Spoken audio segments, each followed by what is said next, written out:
एक ये वाली चीज देखते हैं ना, untried, modified, modified, unmodified, modified और स्टेज। ये अलग अलग स्टेजेस होती हैं जिसमें कोई फाइल रह सकती है। तो ये सारी स्टेजेस देखी थी अपने कल। अनट्रैक्ड वो होती है जिसको गिट अभी तक ट्रैक नहीं कर रहा, उसके चेंजेस से गिट को कोई फर्क नहीं पड़ेगा। जब उसको ट्रैक कर लिया हमने, ट्रैक करने का मतलब एक बार से ऐड कर दिया तो वो स्टेज स्टेज एरिया पे चली जाएगी, स्टेजिंग एरिया पे सबसे पहले बार जिस टाइम ऐड करेंगे। ठीक है। तो स्टेजिंग एरिया पे चली जाएगी, स्टेजिंग एरिया पे जाएगी तो फिर वहां से अगर हमने कमिट करा है, अगर तो कमिट करेंगे तो फिर वो अनमॉडिफाइड स्टेट में हो जाएगा। अनमॉडिफाइड मतलब अब जो हमारा स्टेजिंग एरिया है, स्टेजिंग एरिया कह लो या जस्ट स्टेज होने के बाद स्टेजिंग एरिया हमारा वर्किंग ट्री और लास्ट कमिट की तरह है, तो अनमॉडिफाइड फाइल है। ठीक है। फिर जैसे हमने उस फाइल को एडिट करा, वो फाइल मॉडिफाइड हो गई। वो फाइल मॉडिफाइड है तो उसको अगर हमें दोबारा कमिट में डालना है तो फिर हम उसे दोबारा स्टेज करेंगे और फिर उसको दोबारा कमिट कर देंगे और वो चलेगी फिर से अनमॉडिफाइड। ठीक है। अनमॉडिफाइड से हम रिमूव भी कर सकते हैं फाइल को अगर दोबारा इंटरेक्ट करना है तो ये सारी चीजें हम कर सकते हैं। अब इसमें और भी चीजें थी कि हमने कुछ गेट बैश देखा था कि क्या है, और गेट बैश की कुछ कमांड्स देखी थी, तो फिर उसमें कुछ कमांड्स थी यहाँ पे जो मैंने लिख रखी हैं। ये वाली मैंने कहा था कि याद कर लेना बिकॉज ये यूज होगी गेट बैश के अंदर। तो ये कमांड हमारी होगी। मैंने कल ये भी बताया था कि गिट की रिपोजिटरी को इनिशियलाइज कैसे करते हैं, गिट इनिट करके। तो गिट इनिट करोगे किसी फोल्डर के अंदर जाके तो उस फोल्डर में गिट रिपोजिटरी बन जाएगी। अगर गिट इनिट के आगे हम वो रिपोजिटरी का नाम डाल देते हैं तो एक नया फोल्डर बन जाता है जिसके अंदर दोबारा गिट रिपोजिटरी बन जाएगी। जैसे गिट इनिट अगर डमी प्रोजेक्ट करूँ तो डमी प्रोजेक्ट नाम का एक फोल्डर बनेगा जिसके अंदर डॉट गिट नाम का फोल्डर बन जाएगा। तो डमी प्रोजेक्ट हमारा एक वो हमारा प्रोजेक्ट बन गया वर्किंग ट्री, और इसके अंदर डॉट गिट रिपोजिटरी बन गई।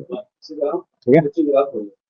और फिर जैसे गेटिंग हेल्प, किसी भी कमांड की हेल्प देखनी है तो फिर ऐसे करके देख सकते हैं। और फिर हमने डॉट गेट फोल्डर के अंदर भी देखा था। फिर उसके बाद हमने जो इंटरनल ऑब्जेक्ट्स होते हैं उसके अंदर की चीजें कैसे देखते हैं वो भी देखा था। कैट फाइल नाम की एक कमांड थी, उससे हम जिस भी ऑब्जेक्ट का हैश देंगे तो उसके अंदर की जो डिटेल्स हैं वो पता चल जाती है। अगर तो मैंने हैश लिखा है, हैश की जगह हम रेफरेंसेस भी दे सकते हैं। तो जैसे कि अगर मैं करके दिखाऊं तो ये कल वाला ही प्रोजेक्ट है। अगर यहाँ पे गेट लॉक करूँ और हाइफन वन दे दूं तो लास्ट का जो कमिट है वो दिख गया। ठीक है। इससे git commit, git cat file hyphen p और फिर इसकी हैश देंगे हम। तो ये कमिट है, कमिट ऑब्जेक्ट का इसको हैश देंगे तो इस कमिट की चीजें दिख जाएंगी हम। बट ये वाला जो कमिट है इसको रेफरेंस किसने किया है, इसको रेफरेंस मेन और हेड दोनों ने अभी इसी वाले कमिट को रेफरेंस किया। ठीक है। तो अगर हम इसमें से कोई भी एक रेफरेंस देते हैं उसका तो फिर भी हमें वो उसकी अंदर की चीजें दिख जाएंगी। तो जैसे फिट भी, और फिर इसके आगे जैसे हेड, हेड रेफर कर रहा है मेन को और मेन रेफर कर रहा है कमिट वो ये वाले कमिट को ए से ये। ठीक है। तो ऐसे करके फिर से हमें वही वाला कमिट दिख जाएगा जो पहले था। ठीक है। और यहाँ पे इसकी जगह अगर हम हेड की जगह मेन लिख दें तब भी वही होगा क्योंकि रेफरेंस सारे सेम। ठीक है। तो फिर हमने ये भी देख लिया था। हम और फिर एक कमांड, मतलब हमने वर्किंग ट्री और स्टेजिंग एरिया पर देखा था कि क्या होता है। और फिर हमने देखा था कि स्टेटस कैसे देखते हैं अपने वर्किंग ट्री और स्टेजिंग एरिया में। गिट स्टेटस नाम से कमांड था जिससे हमारी वर्किंग ट्रे और स्टेजिंग एरिया पे जो जो चीजें हैं वो पता चल जाती थी। अब हमने इतना तो अभी देखा कि गिट स्टेटस करें, गिट स्टेटस। ठीक है। तो जैसे अभी तो हमारी वर्किंग ट्री क्लीन है, उसके अंदर कोई चेंजेस नहीं। सो लेट्स से अंदर लेट खोलता हूँ इसको और एक फाइल चेंज कर देता हूँ। जैसे मेन डॉट सी फाइल है तो फाइल चेंज कर, जैसे मैं आज के अंदर एक इंटीजर बता दे रहा हूँ सब रीजन, बस इतना ही कर रहा हूँ। ठीक है। तो फाइल हमारी चेंज हो गई है। तो हम हमारा स्टेटस देखेंगे तो उसमें दिखा रहा है कि एक मॉडिफाइड फाइल है मेन डॉट सी, वो अभी स्टेज नहीं हो रखी है, changes not staged for commit. ठीक है, तो हमने मॉडिफाई कर रखा है पर उसको स्टेज नहीं किया है। तो उसको स्टेजिंग एरिया पे डालने के लिए सेम कमांड होता है git add main dot c. तो उससे पहले एक और स्टेटस के एक और ऑप्शन होता है, वो होता है गेट स्टेटस हाइफन एस। ठीक है, गेट स्टेटस हाइफन एस करके हमें जो आउटपुट दिखेगा वो शॉर्ट फॉर्म में दिखेगा थोड़ा। तो इसमें ये जो आउटपुट दिखता है उसको रीड कैसे करते हैं? ठीक है, तो मैं यहाँ पे एक नई फाइल बना लेता हूँ m डॉट सी। और अब तो मेरी एक फाइल है जो अनट्रैक्ड है और एक फाइल है जो कि स्टेज नहीं हुई है। ठीक है, अ, अ, एक और फाइल थी मेरी, तो उसको मैं मॉडिफाई करके ऐड कर दूँ, स्टेज कर दूँ। ट्यूटर्स और सी है, इसको मैं इसमें कुछ अभी एक इंटीजर बना दिया और फिर इस वाली फाइल को मैं ऐड कर दूंगा स्टेजिंग एरिया में। सी को ऐड कर दिया। अभी तुम गेट स्टेटस देखोगे तो तुम्हें कुछ ऐसा दिखाएगा कि एक चेंजेस टू बी कमिटेड, तो मतलब स्टेजिंग एरिया पे एक फाइल है यूटीज डॉट सी जो कि मॉडिफाइड है। Changes not staged for commit, जो अगले कमिट में नहीं जाएंगे वो वाले चेंजेस। एक फाइल है मॉडिफाइड है मेन डॉट सी, और एक अनट्रैक्ड फाइल है जिसको गिट ने अभी तक ट्रैक करना स्टार्ट नहीं करा है। तो ये तो नॉर्मल स्टेटस का आउटपुट है, पर इसको शॉर्ट में अगर देखेंगे तो गिट स्टेटस हाइफन एस, तो इसमें कुछ दिखा रहा है। ठीक है, तो ये तो नाम दिखाता है कौन सी फाइल चेंज हुई है। ठीक है, राइट यहाँ पे राइट साइड में, और इससे पहले दो कॉलम का आउटपुट आता है, ये दो कॉलम्स होता है हमेशा। ठीक है, इसमें क्या होता है, इसमें ये दो अलग अलग कॉलम अलग अलग चीज को रिप्रेजेंट करते हैं। तो जो लेफ्ट वाला कॉलम होता है वो रिप्रेजेंट करता है हमारा स्टेजिंग एरिया को, और जो राइट वाला कॉलम होता है वो रिप्रेजेंट करता है हमारा वर्किंग ट्री को। ठीक है, तो एम का मतलब मॉडिफाइड होता है, और क्वेश्चन मार्क का मतलब, अगर दोनों में क्वेश्चन मार्क आ रहा है इसका मतलब ये अनट्रैक्ड फाइल है। ठीक है, और एम का मतलब मॉडिफाइड, तो ये फाइल वो है जो कि मॉडिफाइड है और स्टेजिंग एरिया पे है। ये फाइल वो है जो मॉडिफाइड है पर अभी वर्किंग ट्री पे है और उसको स्टेजिंग एरिया पे ऐड नहीं करा है। ठीक है, तो इस आउटपुट को ऐसे रीड करते हैं, तो हम इसको देख सकते हैं ऐसे ही।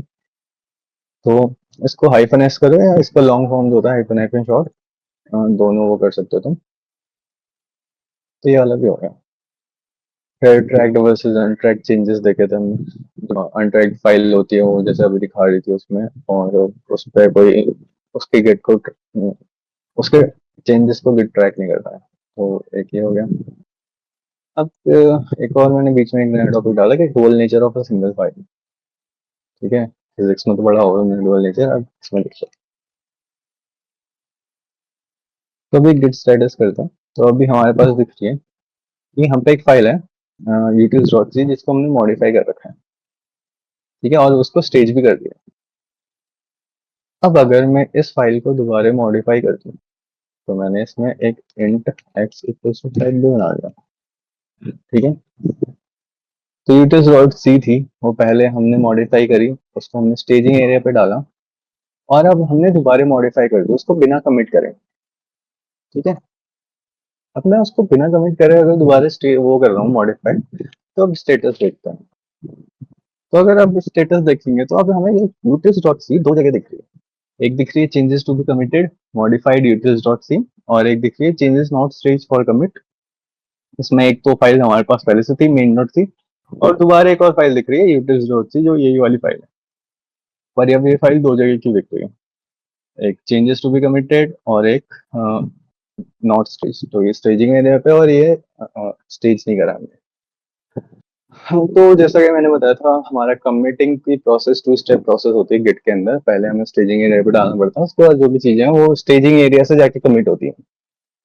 तो हम अभी के जो करंट चेंजेस हैं उसको हम स्टेजिंग एरिया पे डाल देंगे। तो स्टेजिंग एरिया पे जिस टाइम हमने स्टेज करा होगा किसी भी फाइल को, ठीक है, जब भी किसी फाइल को स्टेज करा होगा उसकी वो वाली स्टेट जाके स्टेजिंग एरिया पे सेव हो रखी है। ठीक है, अब उसके बाद जो मॉडिफिकेशन करोगे तुम वो तुम्हारे वर्किंग ट्री में चेंज होगा, स्टेजिंग एरिया की फाइल वैसी की वैसी रहेगी जिस टाइम तुमने उसे स्टेज करा था।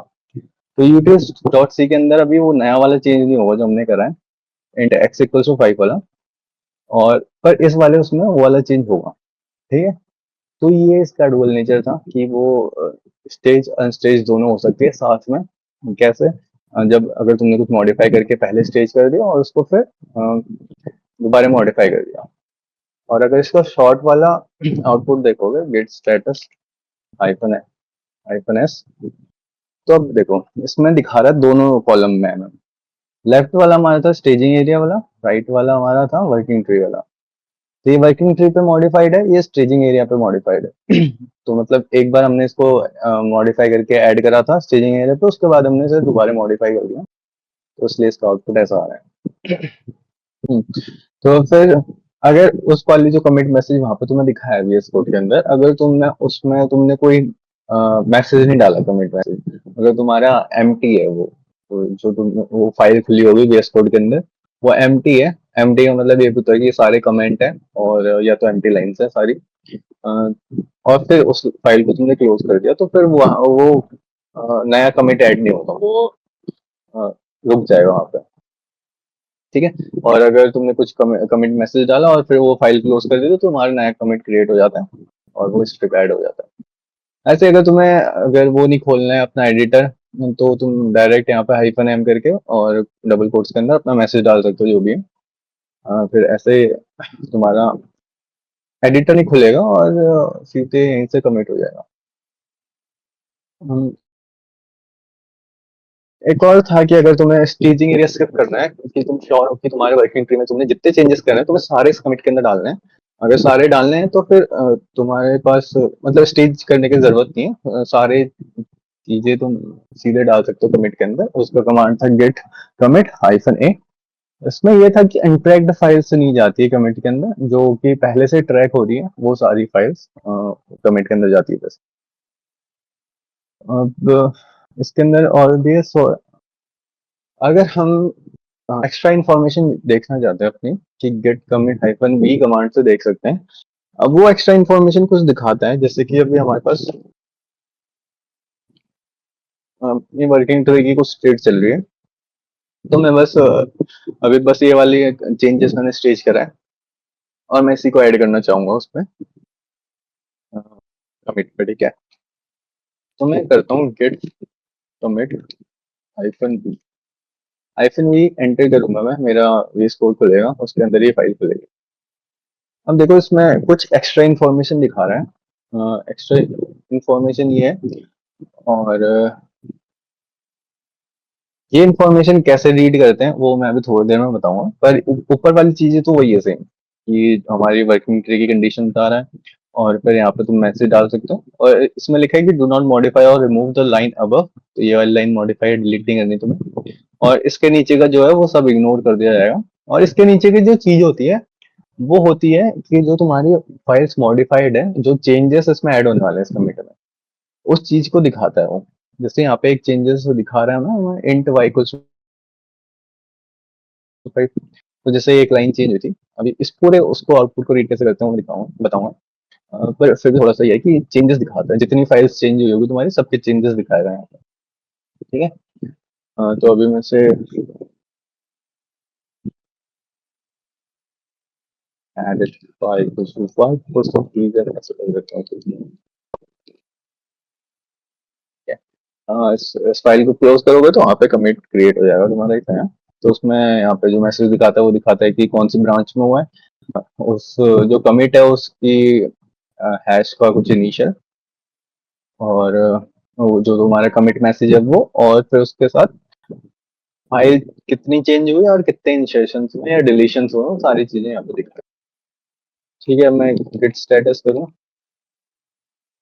तो जो मेरी यूट्यूब डॉट सी थी जो कि स्टेज पे थी वो कमिट हो चुकी है, पर उसके बाद भी वो दोबारा मॉडिफाइड थी, जो कि मैंने स्टेज नहीं करा था, तो इसलिए यहाँ पे से मॉडिफाइड दिखा रही है दोबारा। और ये सारी स्टेट हमारी ऐसी ऐसी है। अब तो इसमें क्या हुआ, हम अगर गिट लॉग देखें तो इसमें ये वाला नया कमिट क्रिएट हो गया, इसके अंदर सिर्फ वो वाला कमिट मतलब मॉडिफिकेशन से वो होगा जिसमें y इक्वल्स टू 5 कर रखा था हमने यूटिल्स डॉट सी के अंदर, बाकी कोई भी चेंजेस ऐड नहीं होंगे उसमें क्योंकि स्टेजिंग एरिया पे नहीं डालते हमने। एक और चीज अगर मैं बताऊं तो गिट ऐड करके तुम सारा वो तो कर सकते हो ना, एक एक करके सारी फाइल्स तो डाल ही सकते हो गेट ऐड करके। फिर जैसे temp डॉट सी हमने नहीं बनाई है, तो ऐसे करके ऐड कर सकते हो। पर अगर तुम्हें यहाँ पे पैटर्न मैचिंग सपोर्ट करती है, जैसे कि अगर तुम्हें सारी सी फाइल्स ऐड करनी है तो तुम ऐसे कर सकते हो git add aspect dot c, तो डॉट सी वाली जितनी फाइल्स होगी वो सारी ऐड हो जाएंगी उसमें। मतलब अगर वो पहले से ट्रैक हो रही है और मॉडिफाइड है तो वो स्टेजिंग एरिया पे चली जाएगी, अगर वो अनट्रैक्ड है तो फिर वो ट्रैक हो जाएगी, फिर वो स्टेजिंग एरिया पे चली जाएगी वो। एक तो ये है कि अगर तुम्हें सिर्फ सी करनी है, अगर तुम्हें पूरा फोल्डर ही करना है ये वाला जो प्रोजेक्ट है, तो फिर तुम गिट ऐड डॉट कर दो, डॉट मतलब करंट फोल्डर, तो फिर भी हमारी सारी फाइल्स चली जाएगी उसमें। तो गिट ऐड डॉट कर दिया तो गेट स्टेटस, ठीक है। तो अब हमारी सारी फाइल्स स्टेजिंग एरिया पे चली गई है। तो फिर से मैं इसको कमिट कर देता हूँ गेट हाइफन कमिट,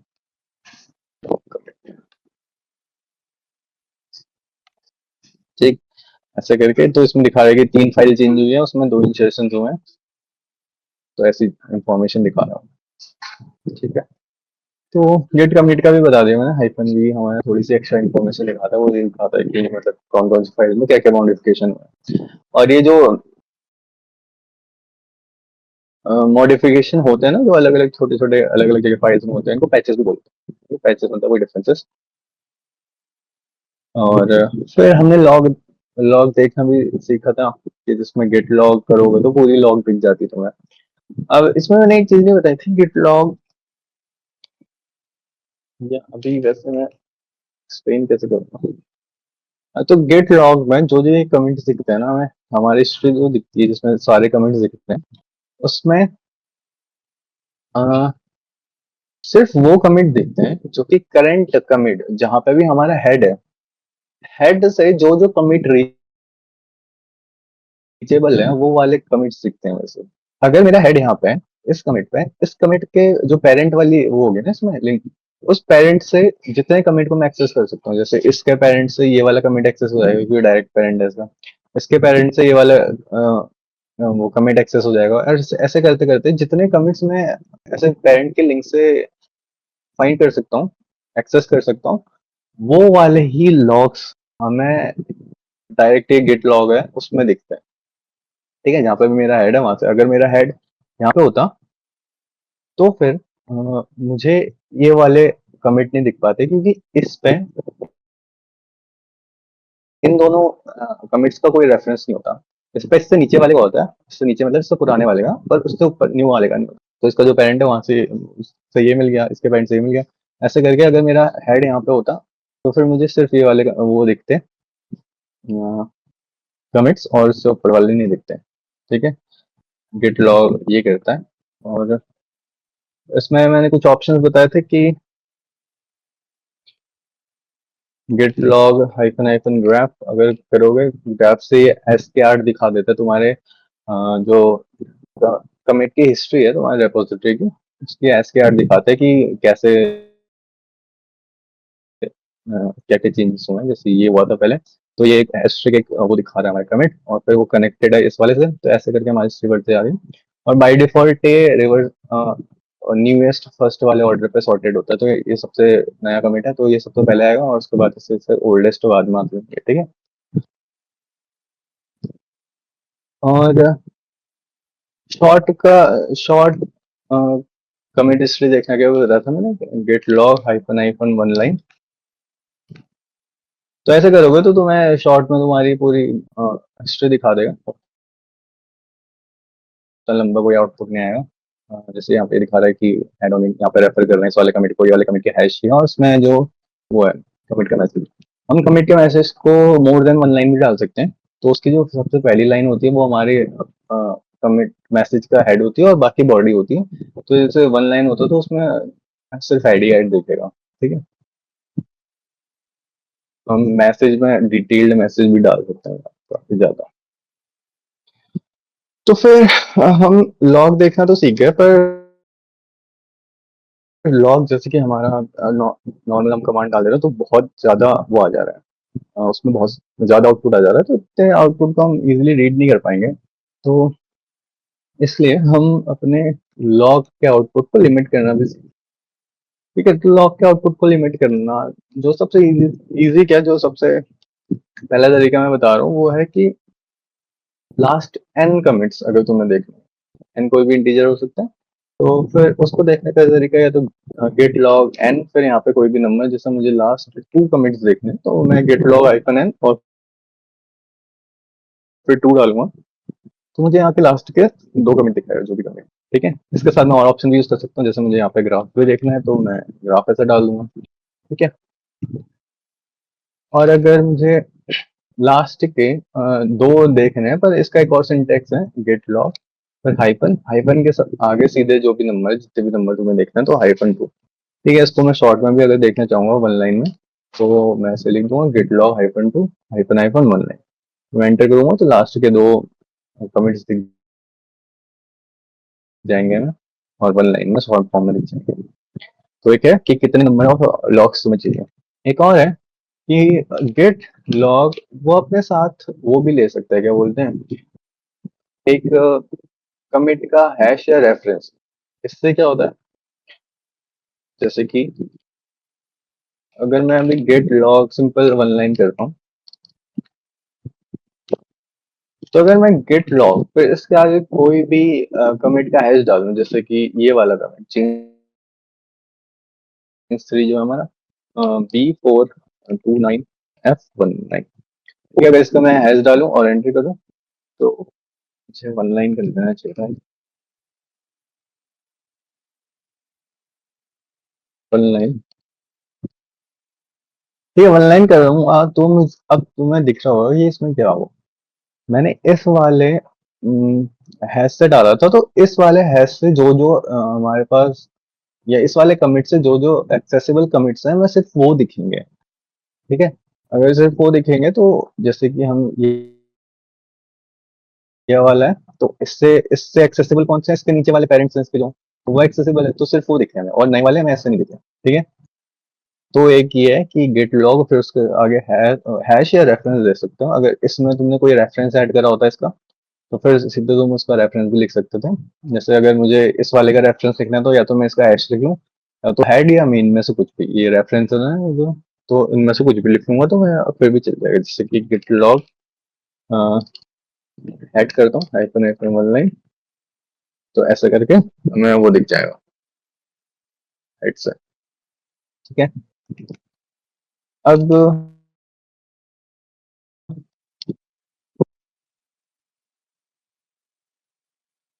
अब ये है कि तुम उसको, एक सिंटेक्स होता है इसमें गेट लॉग कैरेट और फिर इसके आगे ही, जैसे कि मैं अगर ये वाला इसका वो डालूं हैश,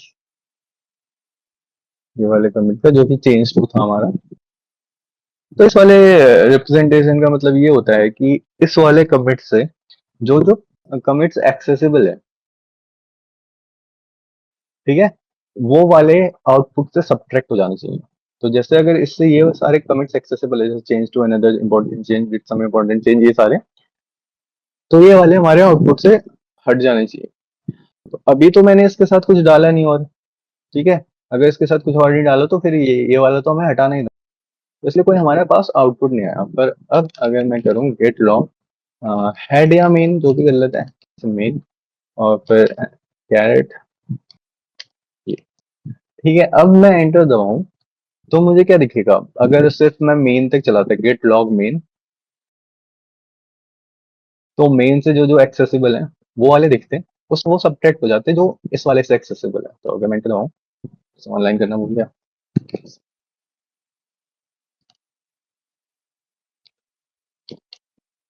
बस,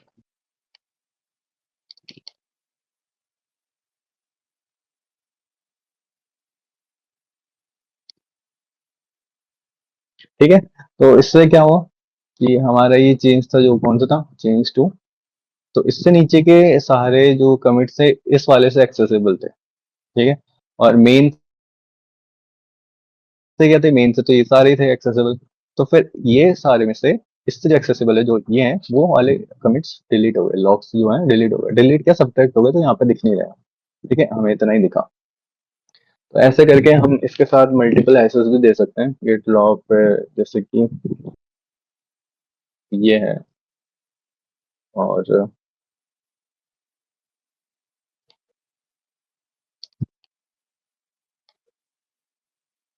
और एक और जैसे ये वाला दे देते हैं।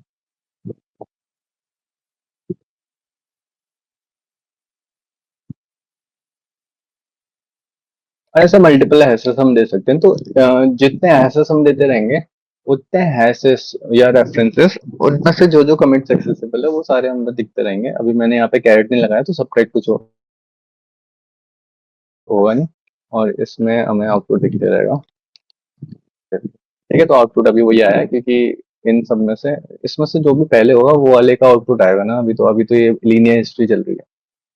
इस वाले का तुम्हें तब समझ आएगा जब हम अलग अलग ब्रांचेस में सेपरेट आउट होंगे, और फिर उसमें दो अलग अलग कमिट के है वो इसमें दिए हैश जो कि अलग अलग ब्रांचेस में तब दिखेगा। ठीक है।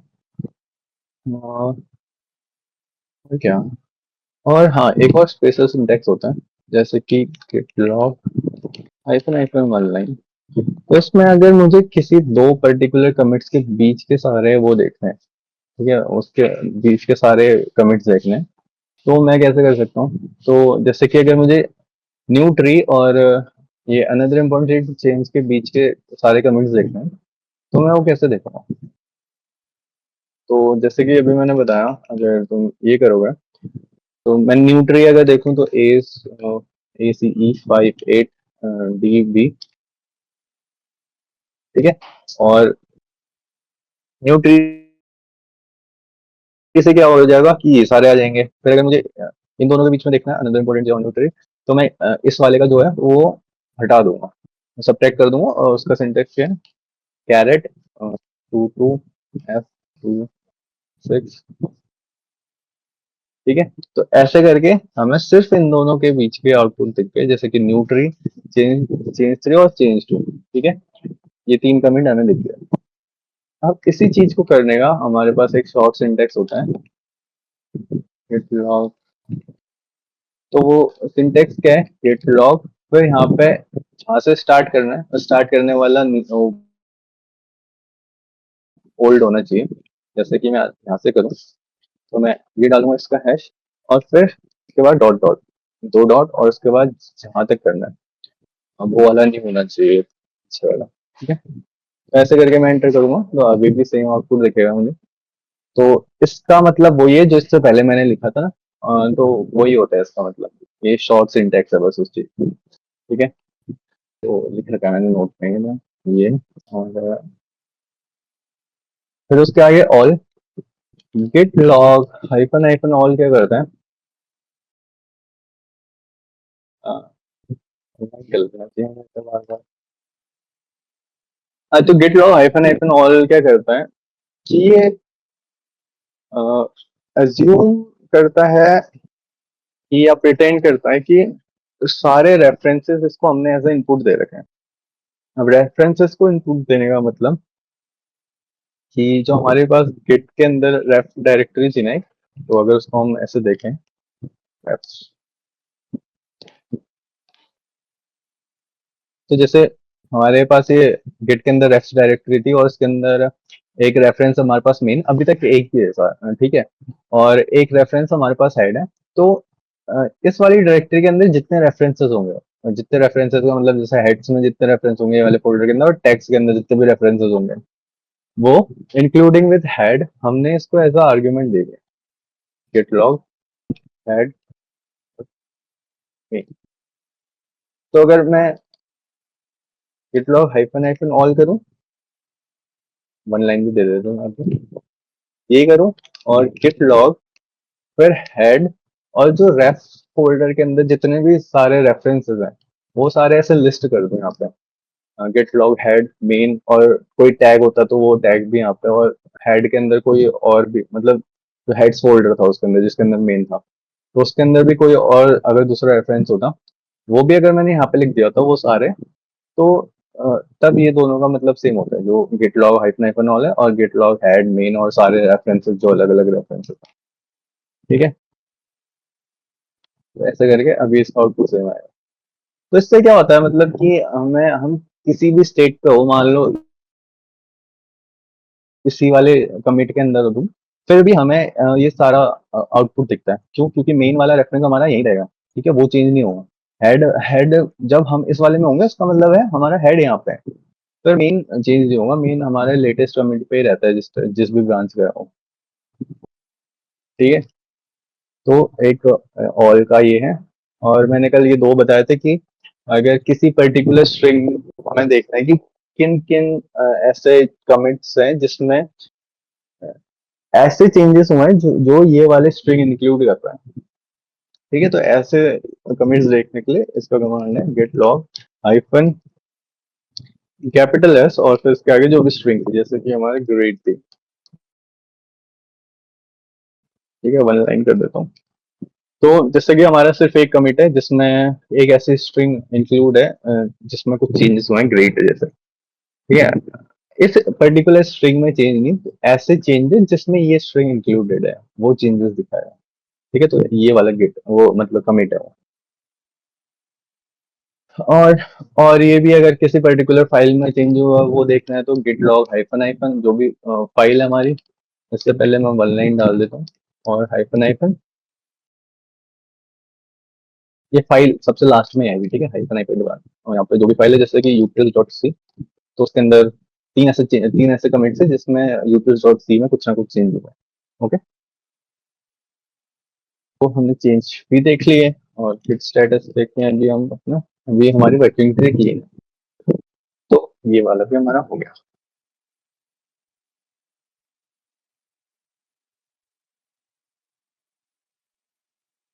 ठीक है, तो अब इग्नोरिंग, अब किसी चीज को इग्नोर करना। तो there are some files you don't want to add automatically और इवन शो एज अनट्रैक्ड। तो जैसे कि अगर मैंने यहाँ पे एक फाइल बना दी जो कि मैं टेम्पररी फाइल बनाना चाहता हूँ, जैसे कि एक लॉग फाइल बना रहा हूँ, ये टच इन्फो डॉट लॉग करके एक फाइल है, स्टेटस या एलएस करता हूँ। ठीक है, तो यहाँ पे एक फाइल बन गई है हमारी इन्फो डॉट लॉग, और लॉग फाइल्स जनरली हम नहीं चाहते कि हमारे वेब के अंदर जाए, क्योंकि वो तो एक सिस्टम डिपेंडेंट होती है ना, और उसी में जो लॉग्स हैं वो उसी सिस्टम के लिए होते हैं या यूजर कोई अपने काम के लिए लॉग करता है। वो हमें रेपोजिटरी में डालने की जरूरत नहीं है, हमें हिस्ट्री में। ठीक है, पर अगर मैं यहाँ पे गेट स्टेटस करूंगा तो इन्फो डॉट लॉग यहाँ पे दिखाएगा इंटरेक्ट फाइल। तो ये एक ऐसे फाइल है जिसको हमें ऐड कभी करना ही नहीं है। ठीक है, तो बार बार हम स्टेटस करेंगे तो बार बार हमारे आउटपुट लेटर आएगा, यहाँ पे इंटरेक्ट दिखाएगा। तो कुछ ऐसी फाइल्स होती हैं जिसको हमें ऐड करना ही नहीं होता अपने रिपोजिटरी के अंदर, उसको हम इग्नोर कर सकते हैं। किक गेट उसको इग्नोर करे, चाहे वो हमारे ये डायरेक्टरी के अंदर है, फिर भी उसको इंटरेक्ट भी ना दिखाए वो। ठीक है, तो ये करने का तरीका होता है कि हम एक फाइल बनाते हैं, special file dot git ignore जिसका नाम होता है। डॉट गेट इग्नोर फाइल जैसे हमारा ये मेन फोल्डर है डमी प्रोजेक्ट, इसके अंदर अगर हम एक नई फाइल बनाते हैं डॉट गेट इग्नोर। ठीक है, ये फाइल बनाई और इस फाइल में अब हम जो जो फाइल्स को इग्नोर करना चाहते हैं उसका नाम लिख देते हैं सिंपली, नाम। और फोल्डर भी अगर करना है तो फोल्डर का नाम भी सीधे। तो यहाँ पे जैसे मैंने इन्फो डॉट लॉग इग्नोर करनी थी। ठीक है, इन्फो डॉट लॉग इग्नोर करनी थी, तो फिर यहाँ पे मैंने उसे ऐड कर दिया। ठीक है, अब मैं गेट स्टेटस करूंगा। ठीक है, अब यहाँ पे देखना कि अनट्रैक्ड फाइल के अंदर एक नई फाइल दिखा रहा है डॉट गेट इग्नोर, क्योंकि वो तो अभी हमने ऐड करी है। पर इन्फो डॉट लॉग थी पहले, अब वो नहीं दिखा रहा। अब वो क्यों? क्योंकि हमने वो गेट इग्नोर के अंदर डाल दी। गेट इग्नोर में जो जो फाइल्स होती हैं या फोल्डर्स के नाम होते हैं वो सारे हमारे गेट ट्रैक नहीं करता। ठीक है, तो अब मैं क्या करूंगा, अब मैं करूंगा git add dot git ignore, या सीधे मैं गेट डॉट भी कर सकता हूँ। ठीक है, फिर मैं करूंगा git commit hyphen m dot git ignore ऐसे वाले कमिट मैसेज भी तुम्हें निकालना, क्योंकि कमिट के अंदर इन्फॉर्मेशन होती है कौन सी फाइल तुमने ऐड करी, कौन सी नहीं करी। अभी एक नली ट्यूटोरियल के लिए तो तभी मैं ऐसे मैसेज डालूंगा। ठीक है, तो one file change, one instruction, और प्ले करते हैं, गेट स्टेटस करेंगे। तो हमारी वर्किंग ट्री क्लीन है, जबकि हमारे पास एक गिट लॉग फाइल है जिसको हम अगर दोबारा चेंज कर देंगे यहाँ पे info.log, info.log के अंदर log1 ऐसे करके अगर कुछ ऐड कर दिया, फिर भी वो वहाँ पे अगर दोबारा गेट स्टेटस करते हैं तो वहाँ पे नहीं दिखाएगा, क्योंकि अब ये फाइल इग्नोर हो चुकी है। ऐसे ही अगर मैं एक फोल्डर बना देता लॉग्स, ठीक है, लॉग्स नाम का एक फोल्डर बना दिया, गेट स्टेटस करूंगा, तो वैसे अभी तुम्हें दिखेगा कि वर्किंग ट्री क्लीन है, क्योंकि जो गिट होता है वो बेसिकली फाइल्स के साथ काम करता है। अगर कोई एम्प्टी डायरेक्टरी है तो वो अपने उसको ट्रैक करेगा ही नहीं, क्योंकि उसके अंदर कोई ट्रैक करने के लिए फाइल्स नहीं है। ठीक है, फाइल्स हमारे पास इंपॉर्टेंट होती है, अगर एम्प्टी डायरेक्टरी है तो उसको ट्रैक करने का कोई मतलब नहीं है। ठीक है, पर अगर मैं इसके अंदर कोई फाइल बना दूं, जैसे कि git touch logs, log dot log या log1 ठीक है, तो मैंने एक फाइल बना दी ऐसे, ये ls करके देख सकते हो, ls log।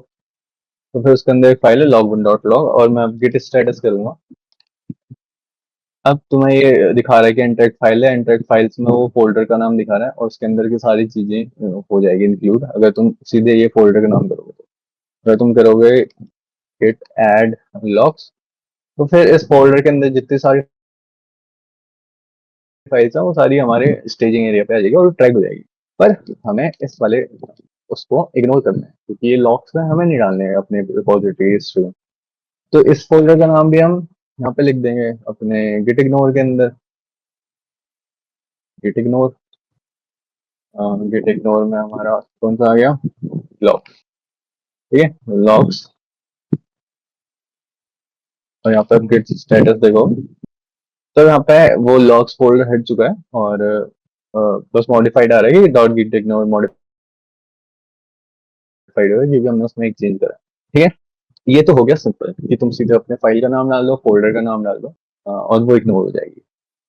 पर ऐसा नहीं है कि हम सारी फाइल्स एक एक करके नाम लिस्ट करते रहें। जैसे इतनी सारी हमारे पास लॉग्स फाइल होगी, हम तो सारी फाइल्स का नाम थोड़ा लिस्ट करेंगे, तो हम इसमें करते हैं पैटर्न, पैटर्न क्रिएट।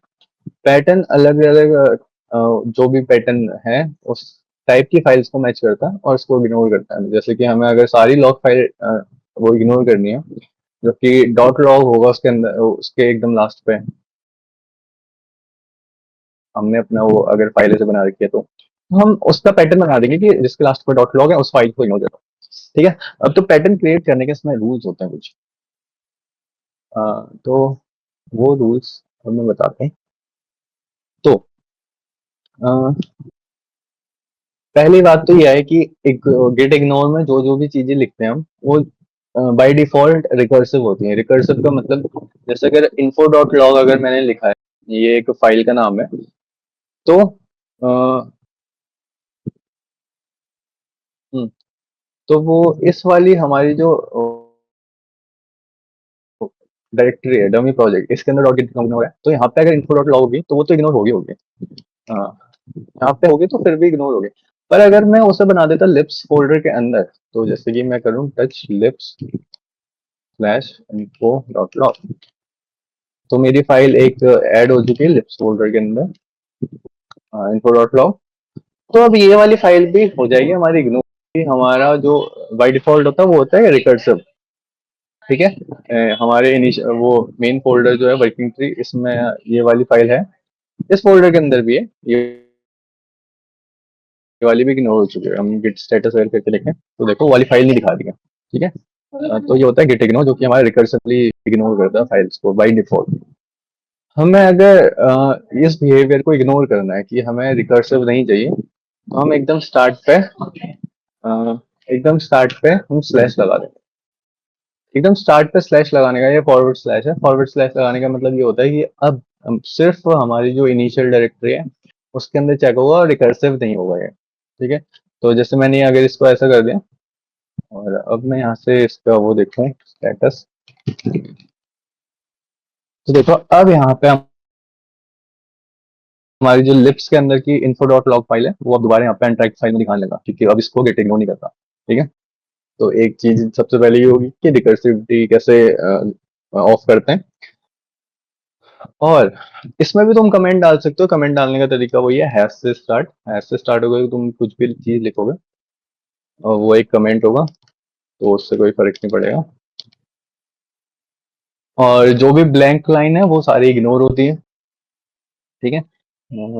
और अगर तुम्हें कोई ऐसे फाइल से जिसके स्टार्टिंग में आ रहा है तो एस्केप कर दोगे इससे, ये फॉरवर्ड स्लैश से करोगे तो वो हैश को हैश कैरेक्टर ही मानेगा, फिर उसके बाद उसको कमेंट वाला वो नहीं मार्कर नहीं मानेगा। ठीक है, ऐसे करके कर सकते हो। तो अभी ये हटा देता हूँ मैं।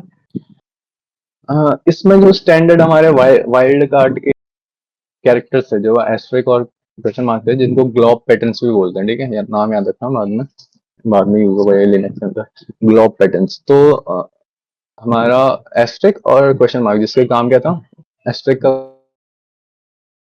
काम था कि जीरो और मोर देन जीरो कैरेक्टर्स को मैच करता हो, सिंगल कैरेक्टर मैच करेगा नहीं, मोर देन जीरो और जीरो से ज्यादा। ठीक है, कितने भी कैरेक्टर हो सकते हैं वो मैच करेगा।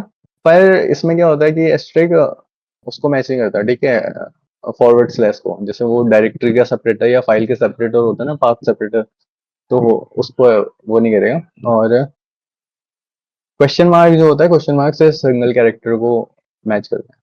तो जैसे कि अगर हमें सारी लॉग फाइल्स को अपने इग्नोर करना है, तो फिर हम क्या करेंगे, यहाँ पे डाल देंगे एस्ट्रिक डॉट लॉग। तो इसका मतलब स्टार्टिंग में कितने भी कैरेक्टर्स हों, जीरो या जीरो से ज्यादा, हाँ, तो वो फाइल का नाम हो जाएगा। और फिर डॉट लॉग जो उसके लास्ट में आएगा, डॉट लॉग आएगा, तो फिर ये वाला पैटर्न जो है अब ये इग्नोर हो जाए। अब मैं यहाँ पे दोबारा से गेट स्टेटस करूँ, तो जैसे अभी लिप्स के अंदर वाला info डॉट लॉग दिखा रहा था। ठीक है, पर अब मैं यहाँ पे गेट करूंगा, गेट स्टेटस, तो वो दोबारा हट जाएगा यहाँ से ट्रैक फाइल से लिप्स के अंदर का info डॉट लॉग, क्योंकि अब वो इस वाले पैटर्न से वो हो चुका है इग्नोर। ठीक है, तो एक ये है। और इसमें क्वेश्चन मार्क वाला भी यूज कर सकते हो। स्टार्टिंग में स्लैश डाल दिया तो रिकर्सिविटी अवॉइड करता है। और हाँ, तो और क्या है कि जैसे हमने ये लॉक्स लिखा था उस टाइम, तो ये लॉक्स किसी भी चीज को डिनोट कर सकता है। ये फाइल को भी रिप्रेजेंट कर सकता है और ये डायरेक्टरी को भी रिप्रेजेंट कर सकता है। पर अगर हमें सिर्फ ये लॉक्स का मतलब अगर वो रखना है कि ये डायरेक्टरी ही होनी चाहिए, तो इसके एंड पे हम स्लैश कर देंगे, तो इसका मतलब होता है कि ये लॉक्स जो है वो डायरेक्टरी है। ठीक है, तो ऐसे करके कर सकते हो। तो किसी भी पैटर्न के बाद में अगर ऐसे आ रहा है तो उसका मतलब वो डायरेक्टरी होगी। जैसे कि अगर मैं ए एस्ट्रिक स्लैश करूं, तो इसका मतलब होगा कि जो भी डायरेक्टरी जो ए से स्टार्ट हो रही है, और वो वाली सारी डायरेक्टरीज इग्नोर होनी चाहिए। ओके, तो ये हो गया। और किसी भी पैटर्न को अगर नेगेट करना है, नेगेट मतलब उसका जो इफेक्ट है वो रिवर्स करना है, तो उसको हम कर सकते हैं स्टार्टिंग में एक्सक्लेमेशन मार्क लगा के। तो इसका मतलब है कि अगर किसी और पैटर्न से ऐसे फोल्डर्स कुछ वो हो रहे थे, चलो एक एग्जांपल दे देता हूँ। तो इससे क्या होगा, ये वाले पैटर्न से ए एस्ट्रिक स्लैश सारे फोल्डर्स इग्नोर हो जाएंगे जो ए से स्टार्ट हो रहे हैं। ठीक है, पर हमें वो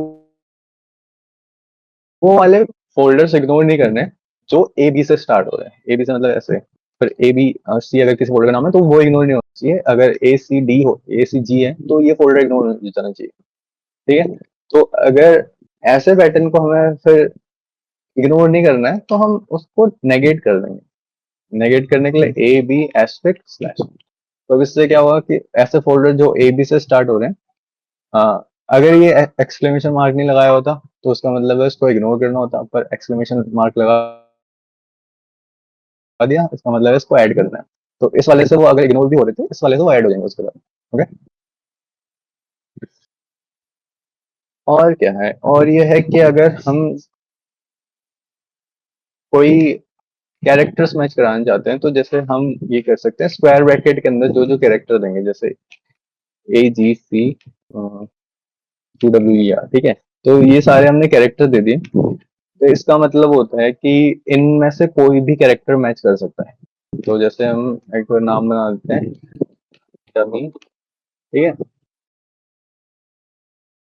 और ठीक, तो डमी, और फिर डमी के आगे कोई भी, इनमें से कोई भी एक कैरेक्टर, और एक ही होना चाहिए। तो ऐसी फाइल्स इग्नोर हो जाएगी। तो इसमें कौन कौन सी फाइल्स इग्नोर होगी? डमी A.txt, डमी G.txt,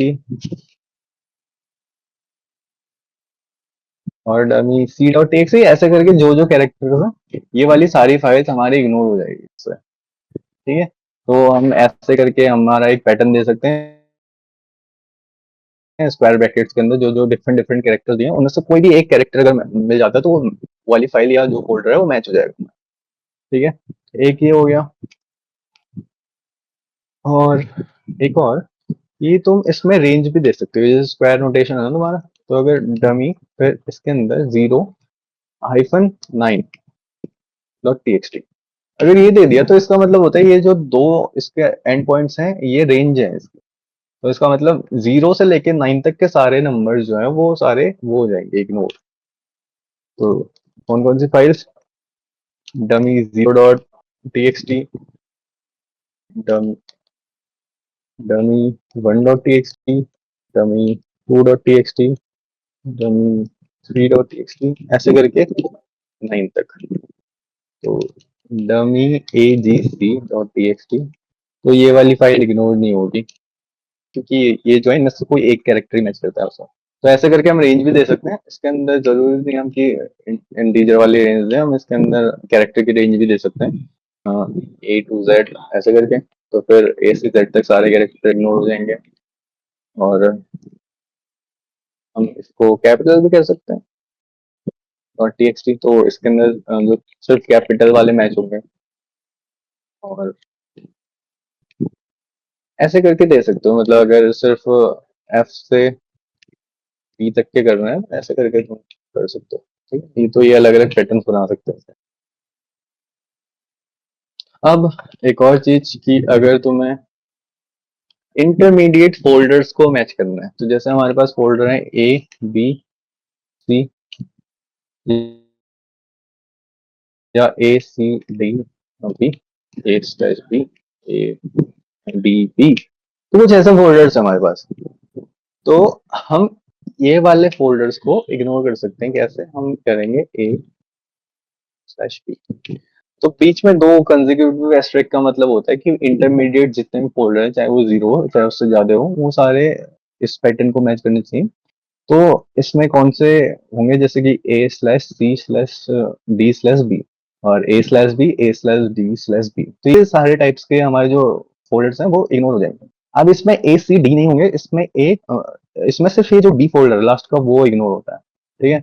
अब इसमें लास्ट में ये B फोल्डर हो, फाइल हो, इसमें एम्बिग्यूटी है, अगर वो फाइल है फिर भी इग्नोर हो जाएगी, फोल्डर फिर भी इग्नोर हो जाएगा। और तुम्हें सिर्फ ये करना है कि अगर फोल्डर इग्नोर करना है तो लास्ट में ये कर देना स्लैश, तो इसका मतलब ये हो जाएगा कि अब सारे जो ये लास्ट में हैं वो फोल्डर होने चाहिए,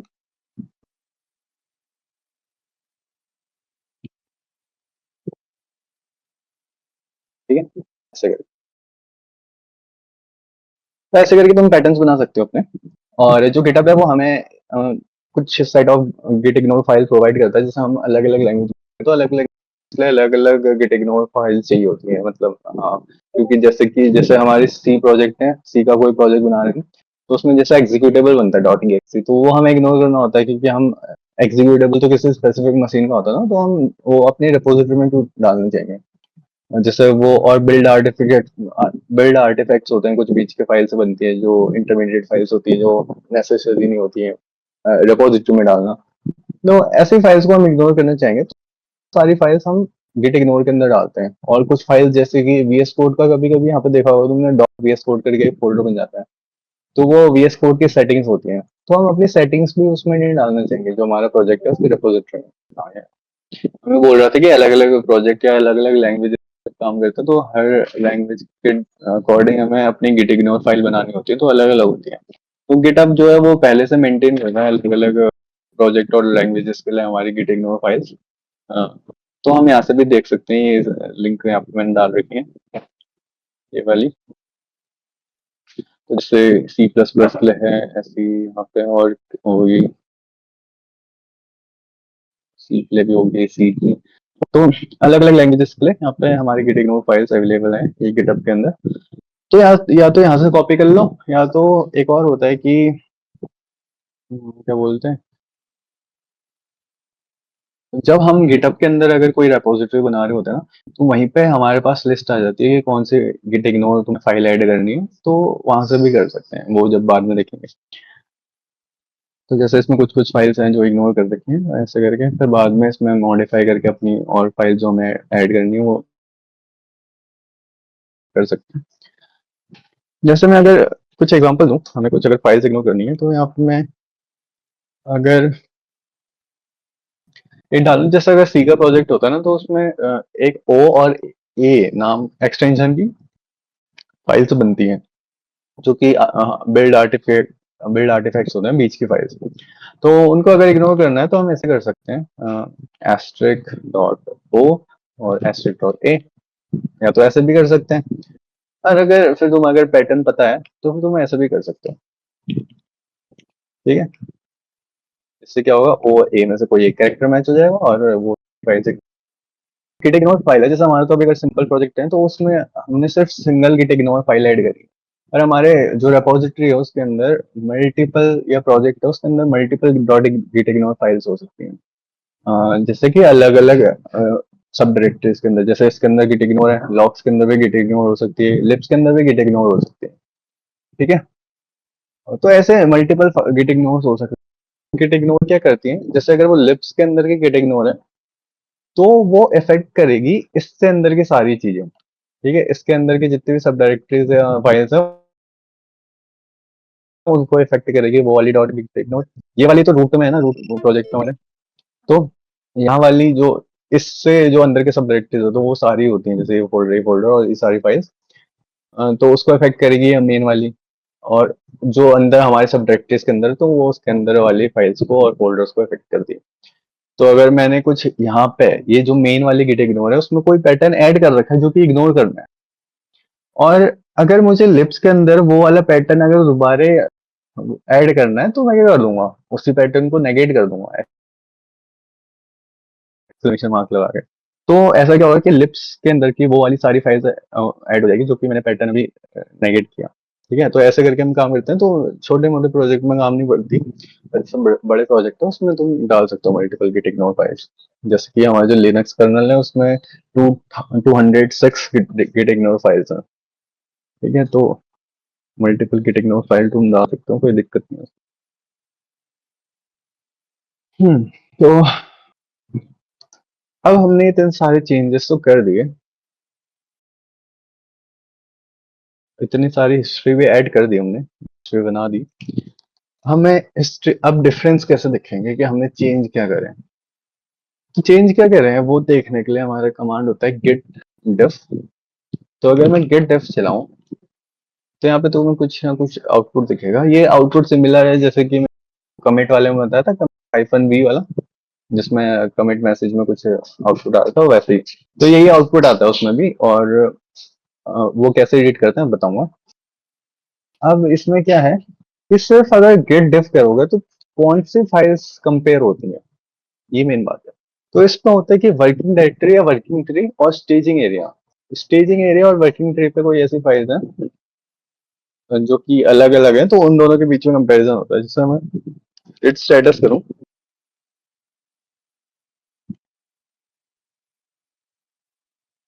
ठीक है। तो अभी हमारे पास गिट इग्नोर पहले ये थी info डॉट लॉग, और ये हमने गिट स्टेटस देखा। अभी गिट स्टेटस में क्या है, अनट्रैक्ड फाइल है लॉग वाली। और गिट डिफ देखा, गिट डिफ अभी कुछ नहीं दिखा रहा। गिट डिफ क्या दिखाता है, गिट डिफ दिखाता है हमारी जो वर्किंग ट्री है और जो हमारे स्टेजिंग एरिया है उन दोनों में डिफरेंस दिखाता है। तो जैसे कि हमें यहाँ पे दिख रहा है अभी हमारे वर्किंग ट्री और स्टेजिंग एरिया पे कुछ नहीं है, अनट्रैक्ड फाइल है, अनट्रैक्ड फाइल हमने गिट ने ट्रैक ही नहीं करी है, तो उसके अलावा हमारी वर्किंग ट्री क्लीन है। वर्किंग ट्री क्लीन है तो उसका मतलब स्टेजिंग एरिया और वर्किंग ट्री में जो जो चीजें हैं वो इक्वल है, तो इसलिए हमारे पास अभी कोई डिफरेंस नहीं आ रहा। ठीक है। पर जैसे कि अभी मैं अब गिट इग्नोर फाइल में एक एडिशन कर दूं, जैसे चेंज कर दूं कुछ भी, तो मुझे लॉग्स फोल्डर वो इग्नोर करना था तो मैंने लॉग्स इसमें डाल दिया। ठीक है। अब मैं करूँ गिट डिफ, तो अब यहाँ पे हमारे पास चेंजेस दिखने लग गए। चेंजेस कैसे दिखने लग गए कि हमारा जो ये है, सही दिखा रहा है क्या? तो ये हमारी फाइल मॉडिफाइड है डॉट गेट इग्नोर, और हम उसको डिफरेंस लिखते हैं गेट डेफ। ये तो यहाँ पे उल्टा लिखा है क्या? अच्छा, ठीक है। तो मैं इसे ऐसे नहीं करता हूँ, मैं करता हूँ इसे बस। अभी मेरे पास ये गेट इग्नोर मॉडिफाइड थी, मैं इसको ऐड करूंगा स्टेजिंग एरिया पे।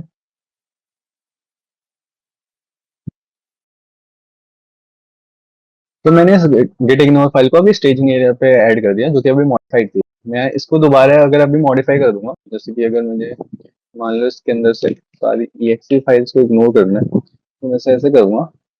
तो अब मैंने ये डुअल नेचर वाला बताया था, जिसमें हमें अभी दो जगह पे दिखेगी हमारे फाइल्स, तो एक यहाँ पे और यहाँ पे। ठीक है। एक है जो स्टेज नहीं किया हमने चेंजेस, एक है जो हमने स्टेज कर दी और नेक्स्ट कमेंट में जो ऐड हो गया।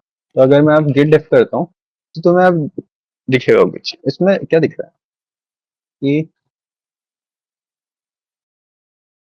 जो आउटपुट है उसको रीड कैसे करते हैं। पहली बात, गिट डिफ जो होता है, अगर सिर्फ गिट डिफ चलाया तो वो हमें स्टेजिंग एरिया और वर्किंग ट्री के अंदर डिफरेंस दिखाता है। तो इसमें जो डिफरेंस दिखाएगा वो ये दिखाएगा कि जो कि हमने स्टेज कर दिए चेंजेस, और जो अभी वर्किंग डायरेक्टरी में और चेंजेस ऐड हुए हैं उन दोनों के बीच में डिफरेंस। ठीक है। तो अ, यहाँ पे ये हमारा आउटपुट है, ये पहले कुछ इन्फॉर्मेशन दिखा रहा है जो कमांड ये रन करता है। तो इसमें ये जो स्टार्टिंग फाइल हमारी ए है, ए नाम से रिप्रेजेंट कर रहा है, और दूसरी बी नाम से रिप्रेजेंट कर रहा हूँ। तो इंडेक्सेस ये जो हमारी एक्स्ट्रा इन्फॉर्मेशन दिखा रहा है, इसमें ये दिखा रहा है ये आई थिंक ब्लॉक के हैशेस होते हैं। ठीक है। और फिर ये दो फाइल दिखा रहा है। अब इसके आगे कुछ सिंबल दिखा रहे हैं, माइनस माइनस और प्लस प्लस। तो ये रिप्रेजेंट करता है, माइनस जहाँ पे भी यूज होगा वो इस वाली फाइल को डिनोट करेगा, ए वाली फाइल को, और जहाँ पर भी प्लस होगा वो ये बी वाली फाइल को रिप्रेजेंट करेगा। उसके बाद एक ये लाइन है, ये मल्टीपल लाइंस हो सकती हैं, यहाँ से लेके यहाँ तक जो है ऐसी मल्टीपल लाइंस हो सकती हैं, उनको हंक बोलते हैं। हंक मतलब हंक या चंक जो भी बोलो, और वो होता है जो पैचेस होते हैं इसमें जो हमने मॉडिफिकेशन किए। ठीक है। इसके अंदर ये जो चीज लिखी है इसको रीड करने का ये तरीका है कि हमारी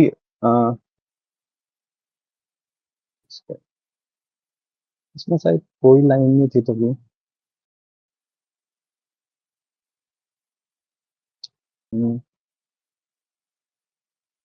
हाँ, इसमें ये है कि पहला वाला होता है लाइन नंबर, तो ये माइनस लिखा है, तो ये वाली फाइल, इस फाइल के लाइन नंबर 1 से, ठीक है, 2 लाइन्स हमें इस वाले जो लॉग है उसमें डिफरेंस है उसमें दिख रही है। ठीक है। तो वाले फाइल की -1, मतलब -1 लिखा तो माइनस इस वाली फाइल को रिप्रेजेंट कर रही है, 1 रिप्रेजेंट कर रहा है कि लाइन नंबर कौन। तो इस फाइल की फर्स्ट लाइन से हमें 2 लाइन्स दिख रही है इस वाले उस पे डिफरेंस पे। ठीक है। और +1 मतलब इस वाली फाइल की पहली लाइन से हमें 3 लाइन्स दिख रही हैं इस वाले उस पे आउटपुट पे। ओके। तो अब इसको रीड कैसे करेंगे, और इसमें चेंजेस कितने हैं? चेंजेस कितने हैं वो देखने के लिए तुम ये दो जो 2 लाइन्स दिख रही है ना, इन 2 लाइन को ऐड कर लोगे तो तुम्हें पता चल जाएगा चेंज। ऐड नहीं मतलब डिफरेंस, तो 3 - 2 करोगे तो 1 चेंज हुआ है इसके अंदर, इस फाइल के अंदर, इसे ऐसे रीड करता है। तो हमारी फाइल थी info डॉट लॉग, उसके अंदर हमने माइनस है, माइनस मतलब लाइन रिमूव हुई है, प्लस है, प्लस मतलब लाइन ऐड हुई है। तो ये लाइन रिमूव हुई थी हमारी इस वाली पे, और फिर हमारे पास लाइन ऐड हुई है लॉग्स और ये वाली। थोड़ा सा कंफ्यूजिंग है, तो मैं थोड़ा दूसरा एग्जांपल लेता हूँ आपको। अभी मैं अपनी वर्किंग ट्री क्लीन कर देता हूँ, ठीक है।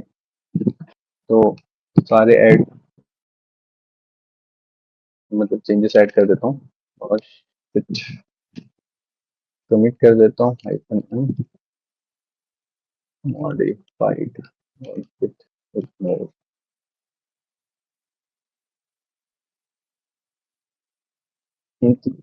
इसके अलावा मैं कुछ और चेंज करता हूँ, जैसे कि मेन डॉट सी के अंदर हम दो चेंज इंट्रोड्यूस करते हैं। एक तो यहाँ पे इंट y इक्वल्स टू 5 और इंट अगर है एक्चुअली तो यहाँ पे भी डाल दो, कोई दिक्कत नहीं। तो दो चेंज इंट्रोड्यूस करे हमने इसके अंदर, ये वाली फाइल मेन डॉट सी। हम यहाँ पे हम करते हैं गेट स्टेटस, ठीक है, गेट स्टेटस। अब इस फाइल को मैं कर देता हूँ stage, git add main dot c clear git status. तो हमारी एक फाइल स्टेज हो चुकी है। तो पहले मैं ये बता देता हूँ, अगर स्टेजिंग एरिया और लास्ट कमिट के बीच में डिफरेंस देखना है तो कैसे देखें, ठीक है। तो गेट स्टेटस अगर मैं करूँ और यहाँ पे हमारी एक फाइल लिख रही है मेन डॉट सी जो कि डिफरेंस वो स्टेज कर रखी है हमने, और तो मॉडिफाइड है। और मॉडिफाइड मतलब और स्टेज भी कर रही है, इसका मतलब है जो लास्ट कमिट था हमारा उससे कुछ ना कुछ चेंज है इस फाइल के अंदर, ठीक है। और हमने स्टेज कर दिया तो नेक्स्ट अगर कमिट होता तो उसमें ये वाली फाइल ऐड होगी। तो हमें डिफरेंस देखना है कि लास्ट जो हमने कमिट करा था और जो अभी स्टेज कर रखा है चीज, इन दोनों में क्या डिफरेंस है। तो उसको देखने के लिए git diff hyphen hyphen stage, अगर ऐसा करोगे स्टेज्ड। और एक और होता है इसका स्विच जो वो सिनोनिमस होता है इसका, वो होता है कैरेस्ट, ठीक है। तो इन दोनों से जो भी लिखोगे सेम चीज आएगी। तो इसमें क्या है, पहला तो वही आउटपुट है, एक ये कुछ इनको दिखा रहा है वो, और इसके आगे वही हैश जो है इनके रेफरेंसेस वो दिखा रहा है, फिर माइनस दिखा रहा है। ये माइनस जहाँ पे भी होगा वो इस वाली फाइल को रिप्रेजेंट करेगा और प्लस जो होगा वो इस वाली फाइल को रिप्रेजेंट करेगा, ठीक है। अब वो ये दिखा रहा है कि -2 मतलब इस वाली फाइल की सेकंड लाइन से 11 लाइन से शो हो रही है इसमें, ठीक है।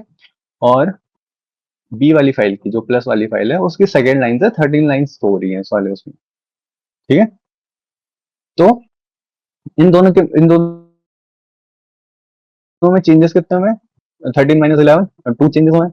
तो अब देखो कैसे कि अगर इसकी सेकंड लाइन देखोगे यहाँ पे तुम, तो इसकी सेकंड लाइन कौन सी है, जीरो बेस्ड होता है, ये वाली लाइन जीरो है फर्स्ट है और ये सेकंड, ठीक है। तो ये सेकंड लाइन, अब सेकंड लाइन से गिनो कितने इसमें वो दिखा रहे हैं, 1 2 3 4 5 6 7 8 9 10 11 और 12 और लास्ट में एक और लाइन है तो 13, 1 2 3 4 5 6 7 8 9 10 11 12 13, ठीक है। तो ऐसे करके हमें इतना वो दिखा रहा है 13 लाइन्स, ठीक है। तो जिसमें 11 लाइन्स किसकी है वो इस वाले फाइल की है, और जिसमें 13 लाइन किसकी है वो इस वाले फाइल की है, ठीक है। तो इसमें जो पहली फाइल है वो है हमारा कौन सा, हमारा जो लास्ट कमिट था उसमें जो फाइल थी पहली वाली माइनस वाली, वो वाली फाइल है। और प्लस वाली है जो अभी लेटेस्ट जो ऐड हुआ है या स्टेजिंग एरिया पे जो फाइल है वो वाली फाइल। तो अब तुम इसमें देख सकते हो जहां भी यहाँ पे प्लस दिखा रहा है वो लाइन है जो ऐड हो रखी है। तो ये लाइंस जो है वो लास्ट कमिट से डिफरेंट है और ये लाइंस ऐड हो रखी है हम नए वाले फाइल पे, ठीक है। अब समझ आया। यहाँ पे दोनों लाइन नंबर भी डिफरेंट डिफरेंट हो सकते हैं अगर हमने थोड़ा और चेंज कर दिया था तो उसको, बस वो ये दिखाता है कि कौन सी लाइन से कितनी लाइन आ रही है और कौन से लाइन से कितनी लाइन आ रही है, प्लस माइनस मतलब पहली वाली फाइल और प्लस मतलब दूसरी वाली फाइल, और फिर नीचे वो दिखाता है जो डिफरेंस है। यहाँ पे तो ये पूरा एक ही दिखा दिया, अगर बहुत दूर दूर होते हैं डिफरेंसेस तो ये दो अलग अलग अंक आ जाते हैं हमारे यहाँ पे, एक ये आ जाता और एक ऐसे ही ये वाली लाइन दोबारा आती है जिसमें जो जो नया हमारा चेंज है उसके बारे में बता रहा हूँ। तो एक तो इसमें दिक्कत ये आ रही है, स्टेज ये वाला जो माउंट वाला सही से काम नहीं कर रहा था, मुझे समझ नहीं आ रहा कैसे इससे यहाँ भी गिट स्टेटस हम करें, जैसे ये फाइल मॉडिफाइड है, अगर मैं इसका गिट डेफ करूँ तो देखो अभी कोई आउटपुट नहीं दिखाएगा। ये आउटपुट इसलिए नहीं दिखाएगा क्योंकि ये दिखाता है हमारा स्टेजिंग एरिया और वर्किंग एरिया के बीच में डिफरेंस, या उन दोनों को कंपेयर करता है, ठीक है। पर अभी वर्किंग डायरेक्टरी हमारी क्लीन हो चुकी है स्टेजिंग एरिया के कंपैरिजन में, क्योंकि हमने जो वर्किंग में जो जो चेंजेस थे वो स्टेजिंग एरिया पे डाल दिए, ठीक है। अगर स्टेजिंग एरिया पे डाल दिए तो अब वर्किंग डायरेक्टरी और स्टेजिंग एरिया पे कोई डिफरेंस नहीं रहा, ठीक है। अब मैं इस फाइल को दोबारा अगर चेंज करूँ, इसमें मान लो दोबारा एक वेरिएबल बना दो, इंटू जेड इक्वल्स टू 6, ठीक है। एक और लाइन ऐड कर दी, तो अब हमारी जो स्टेटस है वो दो डिफरेंट डिफरेंस हो जाएगी। एक तो ये है कि स्टेजिंग एरिया पे मैंने डाल रखे मेन डॉट से, जो हमारी पुराने वाला था जिसमें ये जेड वाली लाइन थी, जेड इक्वल्स टू 6।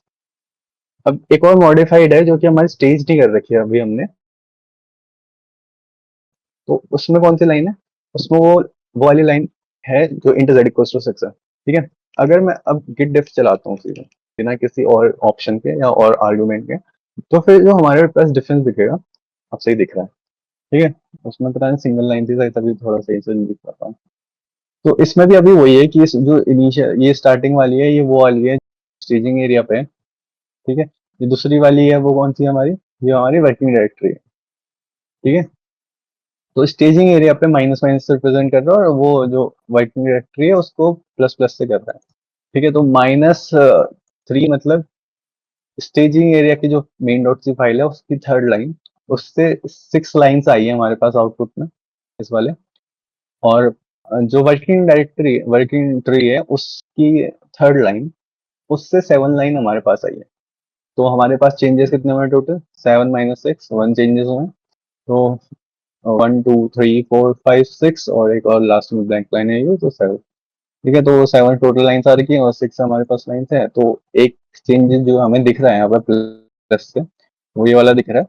तो इसका मतलब है ये वाली लाइन हमारी चेंज हो रखी है स्टेजिंग और वर्किंग डायरेक्टरी के बीच में, ठीक है, स्टेजिंग एरिया और वर्किंग ट्री के बीच में। पर अगर मैं इस वाले चेंज को ऐड कर दूं अपने स्टेजिंग एरिया पर दोबारा, गेट ऐड डॉट, ठीक है। अगर मैंने इसको ऐड कर दिया, तो अब मैं गेट डिफ करूंगा तो मुझे कोई अब उसका आउटपुट नहीं मिलेगा, क्योंकि हमारा स्टेजिंग एरिया और वर्किंग एरिया सेम है, तो तभी हमें कोई आउटपुट नहीं मिल रहा। फिर हमें स्टेजिंग एरिया और लास्ट कमिट के बीच का डिफरेंस देखना है, तो उसको देखने का तरीका है, एक ऑप्शन होता है, जो दो सिनोनिमस ऑप्शंस है, hyphen hyphen staged, hyphen hyphen cached. तो जो यूज करना है तुम्हारी मर्जी, जैसे कि मैं अगर स्टेज्ड वाला यूज करूँ, गेट डिफ हाइफन हाइफन स्टेज्ड, तो इसे क्या दिखाएगा, इससे अब दिखाएगा कि जो स्टेजिंग एरिया और जो तुम्हारा कमिट लास्ट कमिट है उन दोनों के बीच में डिफरेंस, ठीक है। हाँ, तो अब जैसे कि ये भी है ना, हमारे हम सिर्फ एक फाइल चेंज कर रहे हैं, ठीक है। अगर सिर्फ एक फाइल चेंज कर रहे हैं तो वो सिर्फ एक दिखा रहा है। अगर मैं दूसरी फाइल भी अगर चेंज कर दूँ साथ साथ में, utils.c के अंदर भी मैं एक लाइन ऐड कर दूँ इक्वल्स टू 30, ठीक है। तो अब ये दोनों फाइल्स दिखाएगा। पर अभी अभी ये वाला हमने स्टेज नहीं करा है, तो इसे हम स्टेज कर लेते हैं पहले। अगर गिट डिफ करें तो कुछ दिखाएगा, गिट डिफ करके कुछ दिखा रहा है, पर ये क्या दिखा रहा है, वैसे तो इसे दिखाना नहीं चाहिए था क्योंकि हमारे स्टेजिंग एरिया पे नहीं है ना। तो आई थिंक जब स्टेजिंग एरिया पे नहीं होता है तब शायद लास्ट कमिट से दिखाता है डिफरेंस, ठीक है, वो भी देख लेंगे। तो अगर इसको मैं ऐड कर दूं, गिट ऐड डॉट क्लियर और गिट स्टेटस हाइफन एस, तो दोनों स्टेजिंग एरिया पे हैं और दोनों मॉडिफाइड है। अब गिट डिफ करोगे तो अभी तो कुछ नहीं दिखाएगा। अब करोगे गिट डिफ हाइफन हाइफन स्टेज, तो अब देखो अब थोड़ा आउटपुट लंबा हो गया, तो ये फिर से वो पेज वाला आउटपुट दिखाने लगे, तो एंटर एंटर तो फिर वो ऐसा दिखाएगा, ठीक है। तो मैं क्यों कर देता हूँ इसे। अब ये दिखा रहा है, तो पहला दिखा रहा है मेन डॉट सी का डिफरेंस और दूसरा दिखा रहा है यूट्रिस डॉट सी का डिफरेंस। हाँ, तो यही है कि अगर स्टेजिंग एरिया पे नहीं है और मॉडिफाइड है, तो फिर लास्ट कमिट से डिफरेंस दिखाता है वही है। तो अब क्या ये वही है कि -1, मतलब ये वाला जो कि हमारा लास्ट कमिट है उससे, और ये जो है ये स्टेज एरिया पे, ठीक है। इन दोनों में ऐसे डिफरेंस है, इसको रीड करना तुम्हें आइडिया कैसे करते हैं। -6 का मतलब वो लास्ट कमिट में था, पर इस वाले स्टेजिंग एरिया पे नहीं है, और इसका मतलब वो ही लास्ट स्टेज पे नहीं था, मतलब लास्ट कमिट पे नहीं था और इस वाले पे ऐड करा है। तो मैं अगर git कमिट कर दूं -m,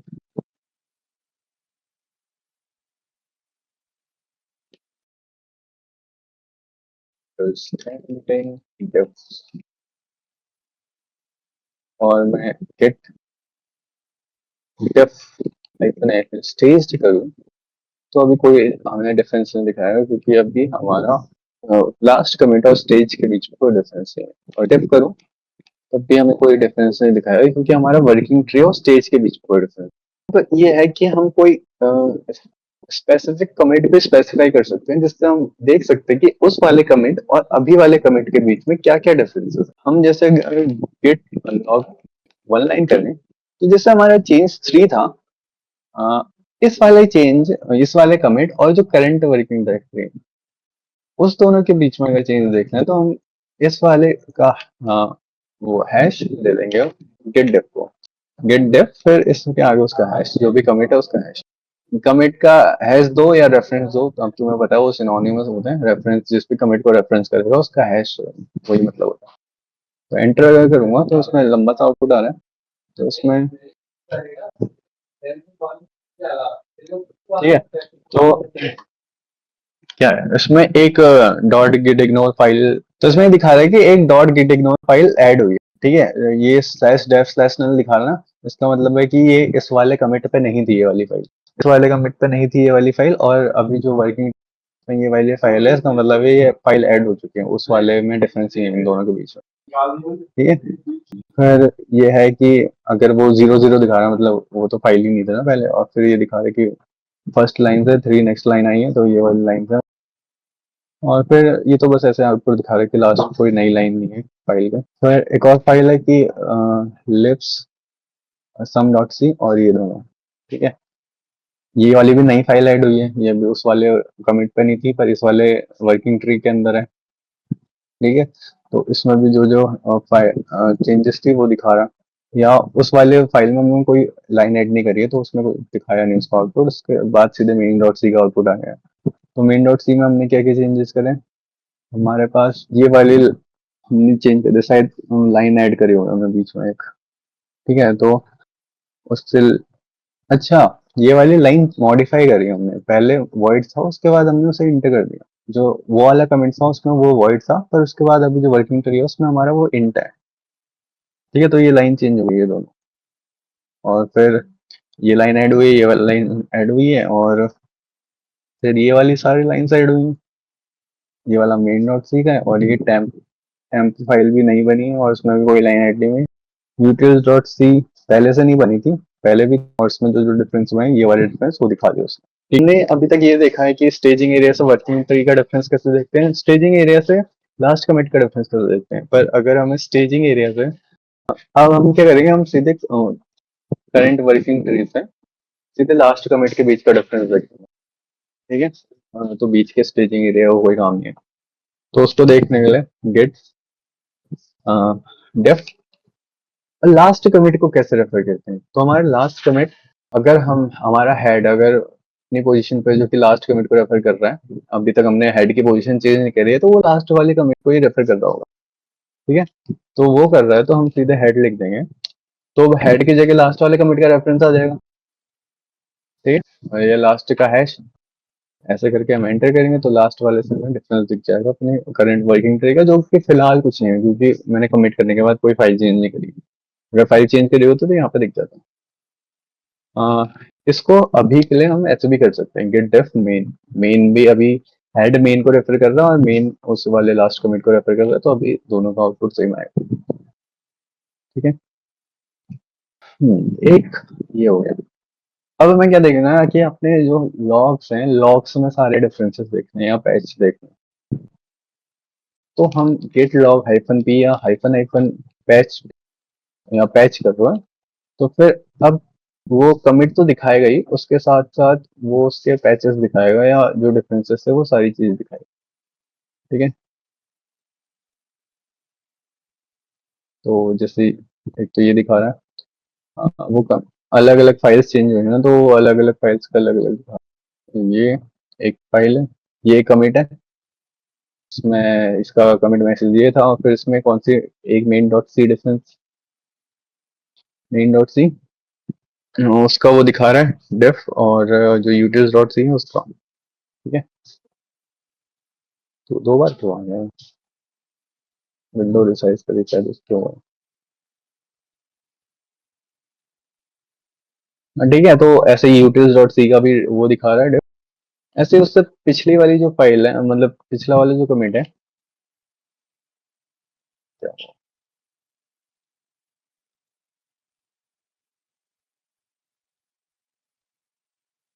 ठीक है, इससे जो पिछला वाला कमिट है, तो उन सब की इंफॉर्मेशन दिखा रहा है वो,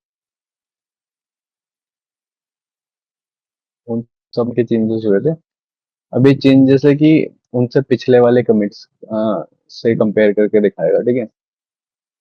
जैसे इस वाले का जो चेंज है, वो चेंज दिखाएगा इस वाले के उससे कंपैरिजन में। तो ऐसे ही करके सारे लॉक्स में हम उसके डिफरेंसेस देख सकते हैं साथ में। ठीक है, रीड करने का तरीका वही रहेगा जो मैंने बताया था। शॉर्ट शॉर्ट तरीके में गिट देख, वो गिट लॉग में पैचेस देखने का तरीका होता है। वो होता है, उसका कमांड है git log hyphen hyphen stat. ठीक है, ऐसे देखोगे तो बस वो शॉर्ट में दिखा देगा कि उसमें इस वाले कमिट में मेन डॉट सी में चेंजेस हुए थे, 9 चेंजेस हुए हैं, जिसमें कि 8 ने इंसर्शन किए हैं और 1 डिलीशन किए हैं। ठीक है, ऐसे यूट्रिस डॉट सी में एक चेंज हुआ है जिसमें एक ही इंसर्शन हुआ है। और ऐसे 2 फाइल्स चेंज हुए हैं जिसमें 9 इंसर्शन थे और 1 डिलीशन थे। तो ऐसे करके हम शॉर्ट फॉर्म में भी अपना डिफरेंसेस देख सकते हैं लॉग्स में।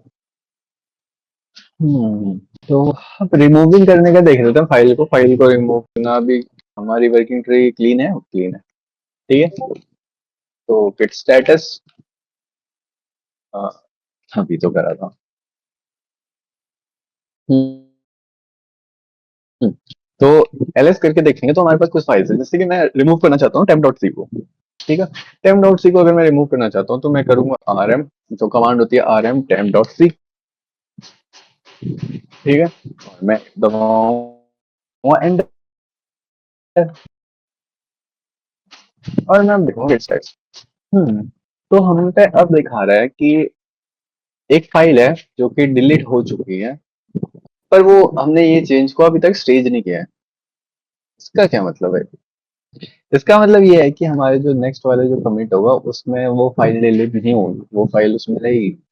उसको अब अगर तुम्हें डिलीट करना है तो अब कमांड क्या डालना पड़ेगा? अब तुम्हें कमांड डालना पड़ेगा गेट rm temp.c।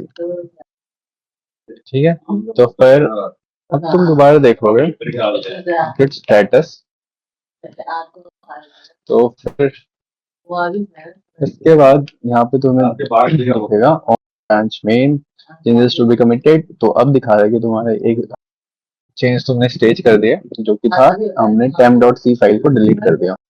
ठीक है, तो ऐसे करके हम फाइल को डिलीट कर सकते हैं। अब मैं इस चेंज को कमिट करूंगा। हमने एक फाइल डिलीट कर दी, कैसे करी? पहले उसे रिमूव करा rm temp.c, फिर करा git rm। गिट आरएम की जगह तुम गिट ऐड भी कर सकते हो, ऐड टाइम डॉट से, तो वो स्टेजिंग एरिया पे ऐड हो जाती है। और फिर से अब क्या करोगे? कमिट कर दोगे इस चेंज को, git commit hyphen m deleted temp.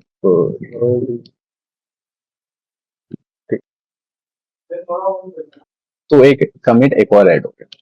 अब मैं करता हूँ ये वाला तरीका जिसमें हमने 2 कमांड्स को ऐड करा, मतलब 2 कमांड्स को रन करना पड़ा हमें एक फाइल को डिलीट करने के लिए। पर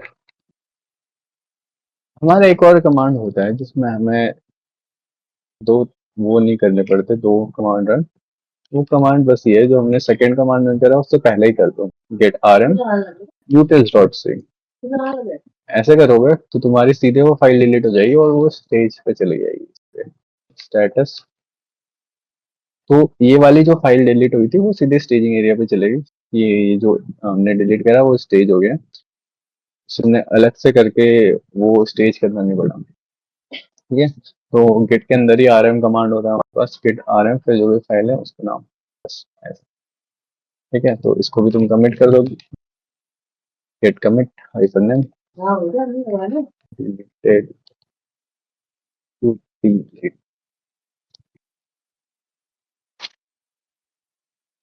ठीक है, ऐसे करके तुम फाइल को रिमूव कर सकते हो। तो कमांड क्या था?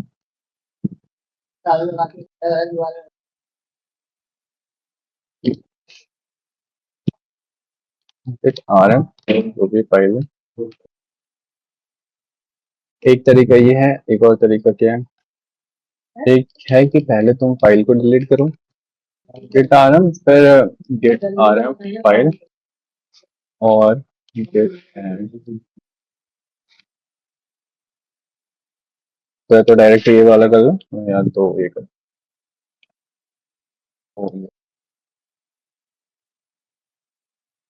फिर मूविंग फाइल्स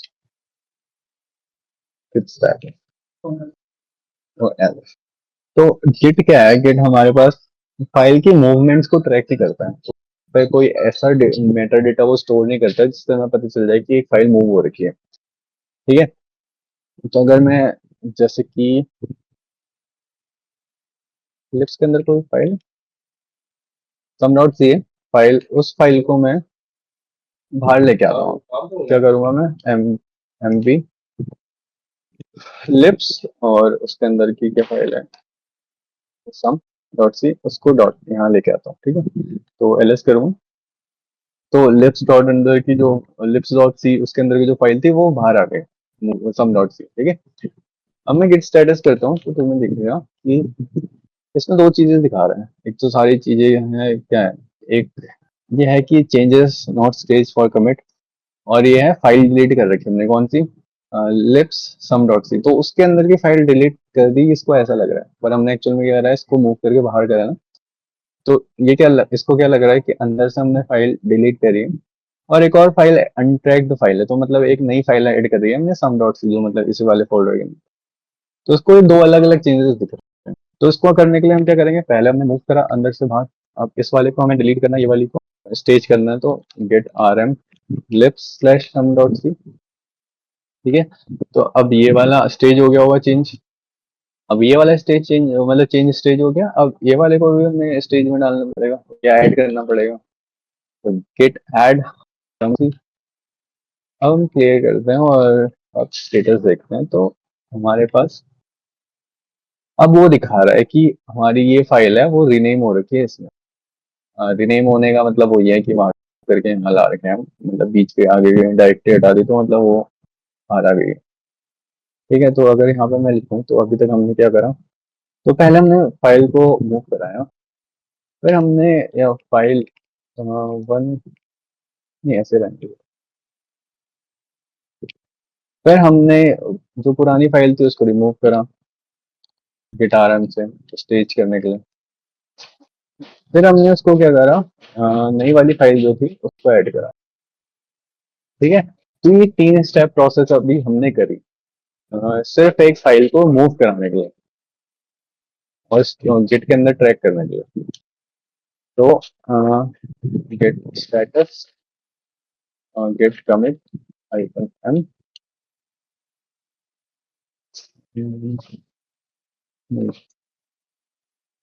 ठीक है, ऐसे करेगा, तो अभी तो वर्किंग ट्री क्लीन होगी और हमारे पास डॉट सी फाइल बाहर आ चुकी होगी।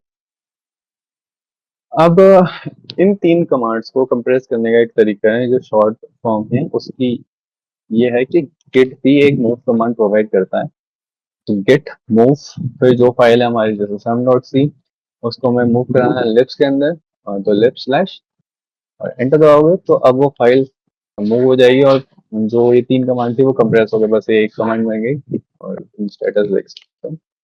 तो बस अब उसमें दोबारा दिखा रहा है कि रीनेम्ड सी टू ये वाले उसमें। ठीक है, तो अब इस चेंज को हम दोबारा वो करेंगे कमिट हाइफन एम।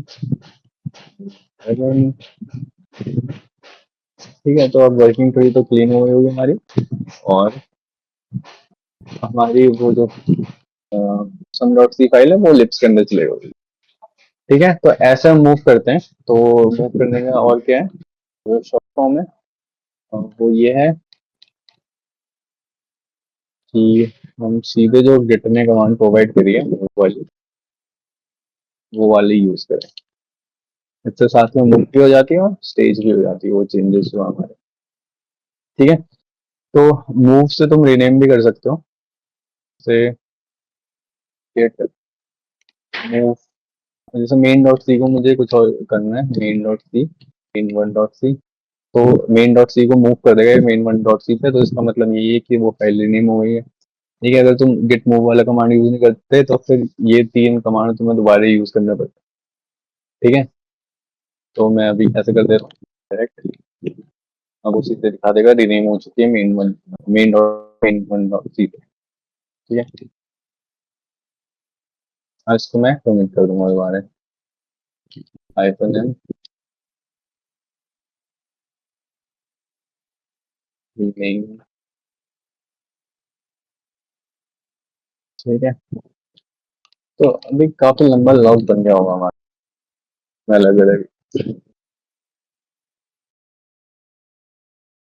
तो अब दोबारा आते हैं अंडू चेंजेस। तो कुछ चेंजेस जो हमें नहीं करने थे या कर दिए हैं और हमें उसे वापस करना है, वापस रीसेट करना है, तो उसके अलग अलग वो है चीजें, वो करते हैं। तो कल एक तो गेट अमेंड वाला मैंने कल ही बता दिया था। वो क्या करता है, वो पुराने वाले जो भी हमारे जो लास्ट कमिट है उसको चेंज करके उसमें कुछ मॉडिफिकेशंस करते हैं। अब मैंने बताया था कोई ऑब्जेक्ट है वो मॉडिफाई नहीं हो सकता। अब कोई ऑब्जेक्ट अगर मॉडिफाई नहीं हो सकता तो वो कमिट में कैसे चेंज करता, तो वो ये नहीं करता कि पुराने वाले कमिट को मॉडिफाई कर रहा, वो ये करता है कि पुराने वाले कमिट को हटा देता है, उसकी जगह नया कमिट ला देता। जो हमारा वो था ना हमारा डैग, तो उसमें से एक नोड हटा देगा और वो जो नया नोड है, जो नया कमिट है वो वाला कमिट ऐड कर देगा वहाँ पे। तो अभी के लिए अब मैं इसको टर्मिनल को क्लियर नहीं करूंगा एक बार के लिए, क्योंकि हमें ये वाला ऐसे ही होगा। अब एक और चीज दिखाता हूँ। तो मैं क्या करता हूँ, मैं main dot one dot c पे दोबारा एक कुछ चेंजेस करता हूँ, तो एक नया फंक्शन बना दूँ, जो कि एम्प्टी फंक्शन है, कुछ नहीं कर रहा हूँ। ठीक है, तो ये एम्प्टी फंक्शन है, ये कुछ नहीं कर रहा। अ, मुझे क्या करना था, ये वाला चेंज भी पिछले वाले कमिट में ऐड करना था, वो मैं करना भूल गया। ओके, वो करना भूल गया, पर उसमें करना जरूरी भी था या करना उसी के साथ का चेंज था वो। तो अगर मैं अभी गिट स्टेटस देखूं तो इंटरेक्ट फाइल है मेन, ओ एक second, main dot c exist नहीं कर रही, तो मैंने इसको मॉडिफाई करी तो उसने सेव कर दी वो फाइल। मैं इसको हटा देता हूँ ये वाली फाइल को। ठीक है, मेन वन डॉट सी हमने चेंज कर दी थी ना, तो इसमें फंक्शन में वाइट,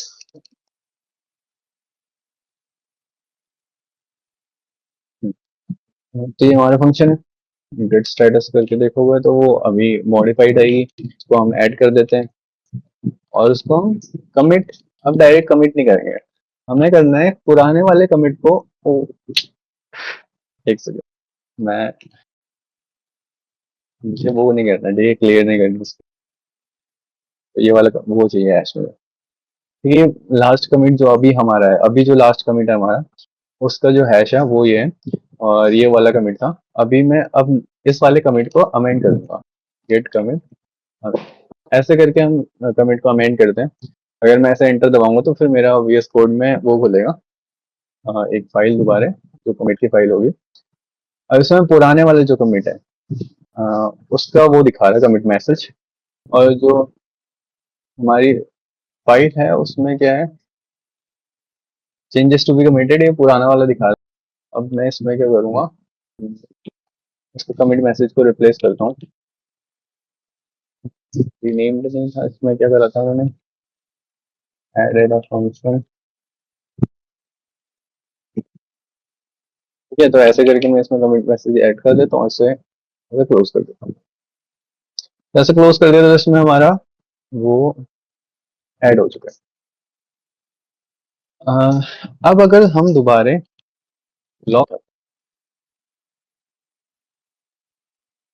तो हम अगर लॉग देखेंगे तो इन दोनों में डिफरेंस क्या दिखते हैं कि ये वाले कमिट तक हमारा लॉग सेम है। ठीक है, और सिर्फ लास्ट वाला जो लॉग है वो कम्प्लीटली चेंज हो गया, उसका हैश भी चेंज हो गया। ठीक है, और इसका जो कमिट मैसेज है वो ये हो गया एट डेटा फंक्शन फंक। तो अगर तो इससे ये हुआ क्या कि ये जो हमारा कमिट ऑब्जेक्ट था ये डिलीट हो गया और फिर हमारा नया कमिट ऑब्जेक्ट ऐड हो गया। पर एक्चुअल में क्या हुआ कि जो गिट होता है वो ये वाले कमिट को डिलीट नहीं करता, वो उसके स्टोरेज पे अभी भी है। अगर हम इस वाले कमिट की आईडी लेके या हैश लेके कैट फाइल करें, गिट स्टेटस में git cat file, git cat file hyphen की और ऐसा, तो देखो उस वाले कमिट के बारे में वो अभी भी इंफॉर्मेशन दिखा रहा है, जिसमें उसका जो कमिट मैसेज था वो था रिनेम मेन डॉट सी। ठीक है, तो इसने एक्चुअली में ये वाला गेट ऑब्जेक्ट जो ऑब्जेक्ट था कमिट ऑब्जेक्ट वो डिलीट नहीं करा है। उसने बस ये करा है कि इसको हमारे लॉग से कह सकते हो या जो हमारा जो वो था डैग उससे हटा के बस उसकी जगह नया डाल दिया। ठीक है, वो उसने वो वाला कमिट मैसेज वो कमिट ऑब्जेक्ट डिलीट नहीं करा। बस इतना होता है हमारा उस पर जब भी हम अमेंड करते हैं। और हमें amend most of the cases पर नहीं करना चाहिए। अमेंड हमें सिर्फ तब करना चाहिए जब हमारी कुछ ऐसी फाइल्स हैं जो कि गलती से उसमें डालना हम भूल गए थे और उसके साथ डालना इम्पोर्टेंट था वो, तो ऐसे केसेस में हम अमेंड करते हैं। और अ, आगे जब हम देखेंगे रिमोट्स में, तो रिमोट्स में अगर कोई कमिट हमने ऐड कर दिया है या पुश कर दिया तो उसके बाद हमें कमिट वो अमेंड बिल्कुल नहीं करना चाहिए। ठीक है, अ, ये जब तक हमारे चेंजेस जो है सारे जो कमिट्स हैं वो सब लोकल हैं तब तक ही हमें अमेंड करना चाहिए।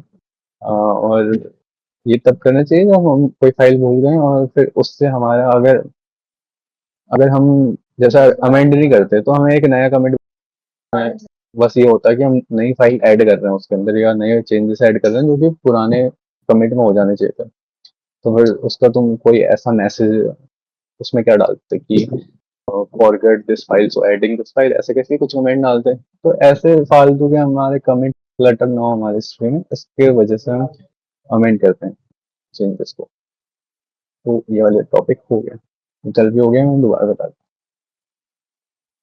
अब एक और चीज कि तुमने कुछ फाइल ऐसी थी जो तुमने गलती से स्टेज कर दी। ठीक है, जैसे कि कोई फाइल ऐसी है जो कि मान लो यहाँ पे मैं एक फाइल बनाता हूँ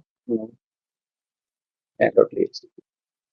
ठीक है, मान लो तुम्हें सारी ऐसे temp.txt को git ignore पे डालना था बट तुम git ignore पे डालना भूल गए और तुमने गलती से git add डॉट कर दिया, तो इससे ये भी स्टेज हो जाएगा। ठीक है, तो ये हमारे पास इसमें स्टेज हो गया। पर हम चाहते हैं कि ये वाला कमिट पे ऐड ना हो, तो हमें इसको स्टेजिंग एरिया से हटाना पड़ेगा। स्टेजिंग एरिया से हटाने का ये तरीका है, स्टेजिंग एरिया से हटाने का तरीका है, यहाँ पे उसका कमांड लिखा आ रहा है पहले से, git restore hyphen hyphen stage और फाइल का नाम। तो हम अगर ये वाले कमांड को रन करते हैं git restore hyphen hyphen stage और temp डॉट txt और फिर गेट स्टेटस, तो इसमें देखता हूँ फिर से दोबारा दिखा रहा है उसमें इंटरेक्ट फाइल। ये इंटरेक्ट इसलिए दिखा रहा है क्योंकि पहले से गेट ऐसे ट्रैक नहीं करता था ना। अगर कोई ऐसी फाइल होती जो सिर्फ मॉडिफाइड होती और उसको हमने स्टेजिंग एरिया लॉस होता तो वो यहाँ से हट जाती, मतलब वो वन ट्रैक पर नहीं जाती, वो सिर्फ मॉडिफाइड आती। ठीक है, नॉट स्टेज ऐसे करके। तो यहाँ पे वो ऐसे आ गई। तो हमने ये देख लिया कि स्टेजिंग एरिया से हटाते कैसे फाइल को, हमने किसी चेंज को स्टेजिंग एरिया पे डाल दिया तो वन स्टेज कैसे करते हैं दोबारा। ओके, तो उसका कमांड ये है git restore hyphen hyphen stage और फाइल। तो ये तरीका है नया वाला, इसमें जो गेट के किसी वर्जन में 2.23 वर्जन पे शायद ये वाला कमांड ऐड हुआ था रिस्टोर। तो नया तरीका ये है, पर इससे पहले अगर हमें करना होता तो हम ये वाला कमांड यूज करते हैं इसमें कि अगर मैं दोबारा इस फाइल को ऐड करूं तो उसका तरीका होता था गेट रीसेट एक कमांड था। और रीसेट क्या करता है कि एक कमिट का वो लेगा कि हमें इसके उससे करना है कि हेड के इक्वल करना है इसको, और फाइल जो है temp डॉट txt तो अनस्टेज कर देगा ये, मतलब स्टेजिंग एरिया को ऐसा बना देगा जो पुराने वाले हमारे कमिट पे था। ठीक है, लास्ट कमिट पे तो गेट स्टेटस करोगे तो दोबारा वो इंटरेक्ट फाइल हो गई, तो उससे अब इंटरेक्ट नहीं कर रहा गेट। ओके।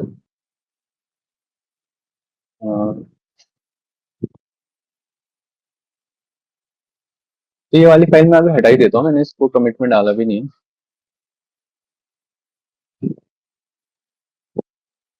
तो मैं क्या करता हूँ, अगर देखो मैं ऐसा करता हूँ, ये मेन डॉट सी के अंदर भी करता हूँ, ठीक है। तो इस वाले को मैं इंट करता हूँ और रिटर्न वन कर दूँ, खाली खाली फंक्शन है। ठीक है, गेट इग्नोर तो मैंने कोई चेंज नहीं करा। फिर स्टेटस करूंगा और गेट ऐड। ठीक है, तो मेन वन डॉट सी का जो हमारा चेंज है वो स्टेज हो चुका है। तो ये दोबारा वही एग्जांपल दिखा रहा हूँ कि अगर इसको अनस्टेज करना है तो फिर तुम ये वाला कमांड दोबारा कर सकते हो। फिर रजिस्टर हाइफन हाइफन स्टेज, फिर फाइल का नाम मेन वन डॉट सी। अब अब ये क्या होगा, अब इसमें इंटरेक्ट नहीं दिखा रहा है क्योंकि ये पहले से ट्रैक्ड है, बस ये मॉडिफाइड थी और इसको हमने स्टेज पे डाल दिया था, तो अब ये changes not stage for comment दिखा रहा है। तो ऐसे करके हम स्टेजिंग एरिया से अनस्टेज करते हैं। ये वाली फाइल है मेन वन डॉट सी है। इसमें अभी का जो स्टेट है, अभी तक हमने क्या सारा क्लीन कर दिया, तो हम वो कर देते हैं, ठीक है, कमिट कर देते हैं।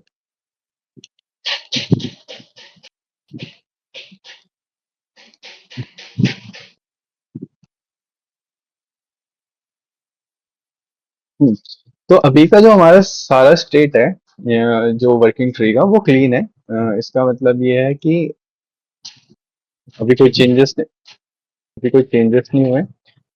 और अभी हमने जो कमिट किया था लास्ट, वो एक ऐसा कमिट था जिसमें हमारा प्रोजेक्ट सही से काम कर रहा था, उसमें कोई दिक्कत नहीं थी। ठीक है, अब हमें इसमें कुछ चेंजेस, हमें कुछ एडिशन करने, कुछ चेंजेस करने, फाइल को मॉडिफाई करना। ठीक है, तो उसे मैं यहाँ पे कुछ भी करना चाह रहा हूँ। क्या, print something equals to 0, T1 into A plus B। ठीक है, तुमने कुछ चेंजेस कर दिए अपने फाइल के अंदर। पर क्या हुआ कि ये चेंजेस तुम्हें ऐसे करें कि इस चेंजेस को तुम्हें अब वापस रिवर्ट करना है। तुमने बेकार चेंजेस कर दिए, तुम ये चेंजेस अपना नहीं चाहते अपने, तुम वापस वो स्टेज पर पहुंचना चाहते हो जहाँ पे तुम लास्ट कमिट पे थे, जो कि एक वर्किंग प्रोजेक्ट था तुम्हारा। तुमने कुछ ऐसे चेंजेस कर दिए कि तुम्हारा प्रोजेक्ट अभी सही से काम नहीं कर रहा दोबारा। ठीक है, तो एक तरीका तो था हमारा जो अंडू अंडू करके, पर लेट सपोज कि तुमने इतने सारे चेंज कर दिए कि तो अंडों की भी लिमिट होती है कि लिमिटेड अमाउंट में ही तुम अंडू कर सकते हो, उससे ज्यादा नहीं कर सकते। ठीक है, तो तुम पीछे उतना जा ही नहीं पा रहे हो जहाँ पे तुम्हारी ओरिजिनल फाइल आ रही है। ठीक है, पर हमारे पे एक हमारे पास एक एडवांटेज है कि हमने अ, एक वीसीएस यूज करा है, वर्जन कंट्रोल सिस्टम, और वो गिट। ठीक है, तो हम इस फाइल को एग्जैक्ट उसी उस पे उसी उसी तरह बना सकते हैं दोबारा, जो हमने लास्ट कमिट करी थी, जो हमारा वर्किंग स्टेट था। उसको करने का तरीका है, गेट स्टेटस अगर हम करेंगे तो हम, मैं यहाँ पे दिखा रहा है changes not stage for commit, git add file to update what will be committed. इसके नीचे एक और लाइन दिखा रहा है कि git restore file to discard changes in working directory. तो अगर मैं यहाँ पे गेट रिस्टोर फिर फाइल का नाम डालूं तो वर्किंग डायरेक्टरी पे जो भी चेंजेस है वो डिस्कार्ड हो जाएंगे। ठीक है, तो git restore main one dot c अगर मैं करूंगा, देखो यहाँ से फाइल दोबारा मॉडिफाई हुई और वो वैसी हो गई जैसे हमारी लास्ट कमिट थी। मैं गेट स्टेटस भी करूंगा, तो यहाँ पे हमारे पास वर्किंग ट्री दोबारा क्लीन आ रही है और हमारे चेंजेस हट गए। अब ये थोड़ा सा वो सही नहीं है कि ये गिट रिस्टोर फाइल का नाम डाल के वो लास्ट कमिट की तरह हो जाता है। ऐसा नहीं होता। ये होता है कि वर्किंग ट्री में जो मॉडिफिकेशन है वो डिस्कार्ड होते हैं। अगर मैंने इसको पहले स्टेजिंग एरिया पे डाल दिया होता तो वो चीजें डिस्कार्ड नहीं होती। जैसे कि अगर मैं यहाँ पे इंट a इक्वल्स टू 5 करूँ और git स्टेटस करूँ, तो ये तो हमारा वर्किंग ट्री पे मॉडिफिकेशन है। बस चेंज को मैं स्टेजिंग एरिया पे डाल दे रहा हूँ। ठीक है, git स्टेटस, ये मॉडिफिकेशन हमारे स्टेजिंग एरिया पे चले गए और इंट b इक्वल्स टू 10। एक बार मैंने मॉडिफिकेशन कर दिया तो मैं गिट स्टेटस देखूंगा तो हमारे दो अलग अलग, ठीक है। तो अब इसमें तो ये दिखा रहा है कि रिस्टोर स्टेज फाइल टू अनस्टेज। ठीक है, ये वाला तो वही कमांड है जो वो करने में हेल्प करेगा कि क्या बोलते हैं, अनस्टेज करने पे जो पुराना चेंज है उस। और इसमें जो कमांड है इससे हमारे वर्किंग डायरेक्टरी के अंदर के जो चेंजेस है वो हो जाएंगे, ठीक है। तो गेट रिस्टोर मेन 1.c करो, तो देखो उसमें एक चेंज हो गया जो रिवर्ट हो गया, जो कि हमने स्टेज नहीं करा था अब तक। मैं गेट स्टेटस दोबारा चलाऊंगा तो स्टेजिंग एरिया वाला चेंज अभी तक है उसमें। ठीक है, तो अगर मुझे इसे भी रिवर्ट करना है तो git restore hyphen hyphen staged फिर मेन 1.c। ठीक है, तो अब मेरा क्या हुआ, अब ये जो फाइल है स्टेजिंग एरिया से नीचे आ चुकी है, स्टेज हो चुकी है। तो मैं अब ये वर्किंग उस पे है, वर्किंग ट्री पे, तो इसको भी रिस्टोर कर सकता हूँ मैं 1.c। ठीक है, तो फिर ये चेंज पे हट गया। हाँ, इसमें भी ये है कि जो रिस्टोर कमांड है ये हमारा नया कमांड है। इससे पहले का जो कमांड था उसे चेकआउट बोलते हैं, चेकआउट कमांड होता है वो। तो उसका मतलब क्या है, जैसे कि अगर मैं इसको दोबारा अगर चेंजेस करूँ या इन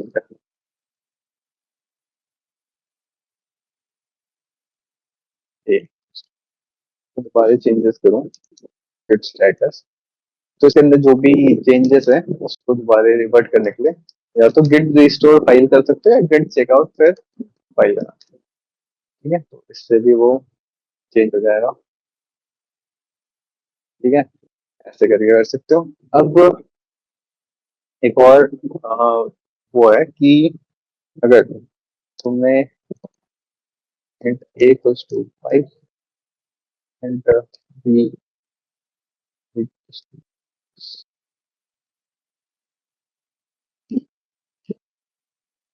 ये है, हम दोबारा मॉडिफाई कर दिया उसको।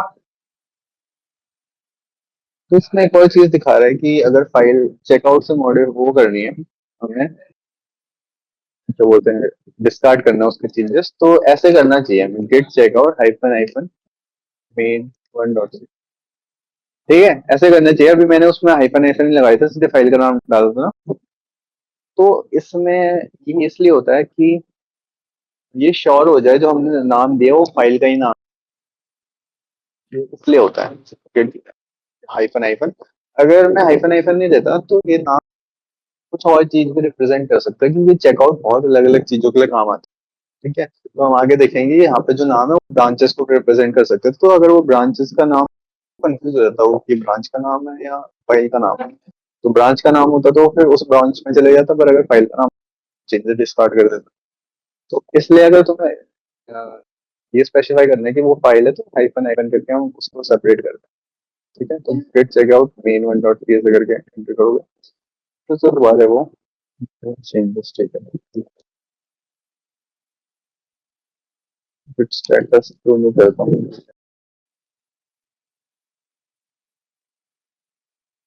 अगर अब मैं चेकआउट हेड हाइफन हाइफन सी करूँ, तो जैसे कि अभी तुमने देखा होगा इससे क्या हुआ कि वो टेस्ट वाले चेंजेस भी सारे हट गए हमारे पास। ठीक है, तो ये डायरेक्ट करने का तरीका होता है जिसमें हम स्पेसिफाई करते हैं। तो अगर यहाँ से करोगे इंट 10, ठीक है, ऐसे करके तुमने इसे भी ऐड कर दिया पेज पे। एक और लाइन बनाई जिसको तुमने अभी स्टेज नहीं किया। ठीक है, तो तुम्हारे दो मॉडिफिकेशन हो गए, स्टेज हो गया और एक कमिट हो गया। अब तुम कमांड डालोगे गेट चेकआउट हाइफन हाइफन नहीं, इससे पहले हेड। हेड क्या है? हेड वही पॉइंटर है जो कि हमारा लास्ट कमिट को पॉइंट कर रहा है फिलहाल के लिए। ठीक है, हाइफन हाइफन फिर फाइल का नाम in1.c। इससे करोगे तो इससे तुम्हारे स्टेज और जो वर्किंग ट्री पे जो चेंजेस है वो सारे साथ में डिस्कार्ड हो जाएंगे। तो ये क्या करता है, वर्किंग ट्री और जो वो लास्ट वाला वो स्टेजिंग एरिया है उसको लास्ट कमिट के बराबर बना देगा। ठीक है, तो ऐसे हम किसी पुरानी स्टेट पे जा सकते हैं। अभी हेड की जगह हम कोई भी कमिट का नाम लिख सकते हैं और वो फाइल उस फाइल के तरह बन जाएगी जिस भी कमिट का नाम हमने दिया है। तो let's say git log hyphen hyphen या git log hyphen hyphen online करता है, चेंज तरीके लेके आते हैं या न्यू तरीके ले आते हैं, और हम यहाँ पे करते हैं गिट चेकआउट, फिर ये का हैश, फिर हाइफन हाइफन फाइल का नाम main one dot, main one dot की तो उसमें थी नहीं ना, तो ऐसे वो मिलेगी नहीं फाइल, तो मैंने डिलीट ही कर दिया है। तो चलो एक कमिट बनाते हैं जिसमें हम इसको दोबारा रिन्यू कर देते हैं, git main one dot c, main dot c, git status. अब हमें वो गेम दिखा रहा होगा तो हम क्या करेंगे, गिट कमिट गिट स्टेटस। अब मैं क्या करूँगा, गेट चेकआउट ये और फिर hyphen hyphen main dot c. तो मैं ऐसा करूंगा तो यहाँ पे तुम्हारी मेन डॉट से तुम्हें दिख रही होगी वो चेंज हो चुकी होगी अब, जिसमें जो सारे मॉडिफिकेशन है वो हट गए। ठीक है, वो हटे क्यों? क्योंकि वो पुरानी स्टेज पे चले गए अपने। वो पुरानी स्टेट कौन सी? जो इस कमिट के इक्वल थी। देख लिया तुमने कि अपनी पुरानी स्टेज पे तुम्हें किसी फाइल को कैसे ले जाना है। ठीक है, किसी फाइल के भी मॉडिफिकेशन वो वापस किसी पुरानी स्टेट पे कैसे लेके जाना है वो देखो। अब पर देख लो, अभी तुम दोबारा यहाँ पे स्टेटस करोगे तो ये मॉडिफाइड दिखाएगा, क्योंकि हमारा जो पुराना कमिट है उसके अकॉर्डिंग ये मॉडिफाइड है, क्योंकि सेम कंटेंट नहीं है उसके अंदर। तो अगर तुम्हें इस वाली स्टेट को दोबारा ऐड करना है तो फिर इसे ऐड करके वो कर सकते हो। ठीक है, दोबारा कमिट। तो मैं अभी इसको चेकआउट कर लूंगा दोबारा कि इसके कंटेंट जो है सारे की, तो रीसेट हो जाएगा। सो ऐसे ऐड से चेकआउट कर, तो सारे कंटेंट उसके दोबारा वापस आ जाएगा जो था उसके। तो मॉडिफाइंग फाइल भी हमने देख ली, क्योंकि उसमें सारे कमांड्स मैंने लिखे हुए हैं, नोट्स बना रहे हैं। ठीक है, तो अभी तक हमने जो देखा, अभी तक हमने देखा कि अपनी फाइल्स को स्टेज कैसे करना है, उसको ट्रैक कैसे करना है, उसको कमिट कैसे करना है, डिफरेंसेस कैसे देखने हैं अलग अलग उसमें, और लॉक्स कैसे देखने हैं, फाइल रिमूव, चेंजेस, ये सारी चीजें। अब मैंने बोला था कि हम अपने VCS के अंदर अपनी जो हिस्ट्री है उसमें नेविगेट भी कर सकते हैं। तो अगर हम यहाँ से देखें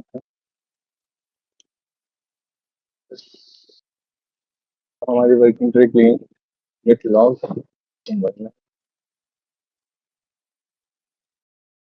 हम अभी ये देख रहे हैं अपना हमारा जो लास्ट कमिट था वो ये था, उसमें एड पॉइंटर पॉइंट कर रहा वो। ठीक है, ये तो हमारी वर्किंग ट्री कुछ ऐसे दिख रही है जो उसमें कोई मॉडिफिकेशन नहीं है, तो वो वर्किंग ट्री क्लीन है हमारी। अब हमें नेविगेट करना है इस लॉग में, जो हमारी हिस्ट्री है उसमें हमें नेविगेट करना है।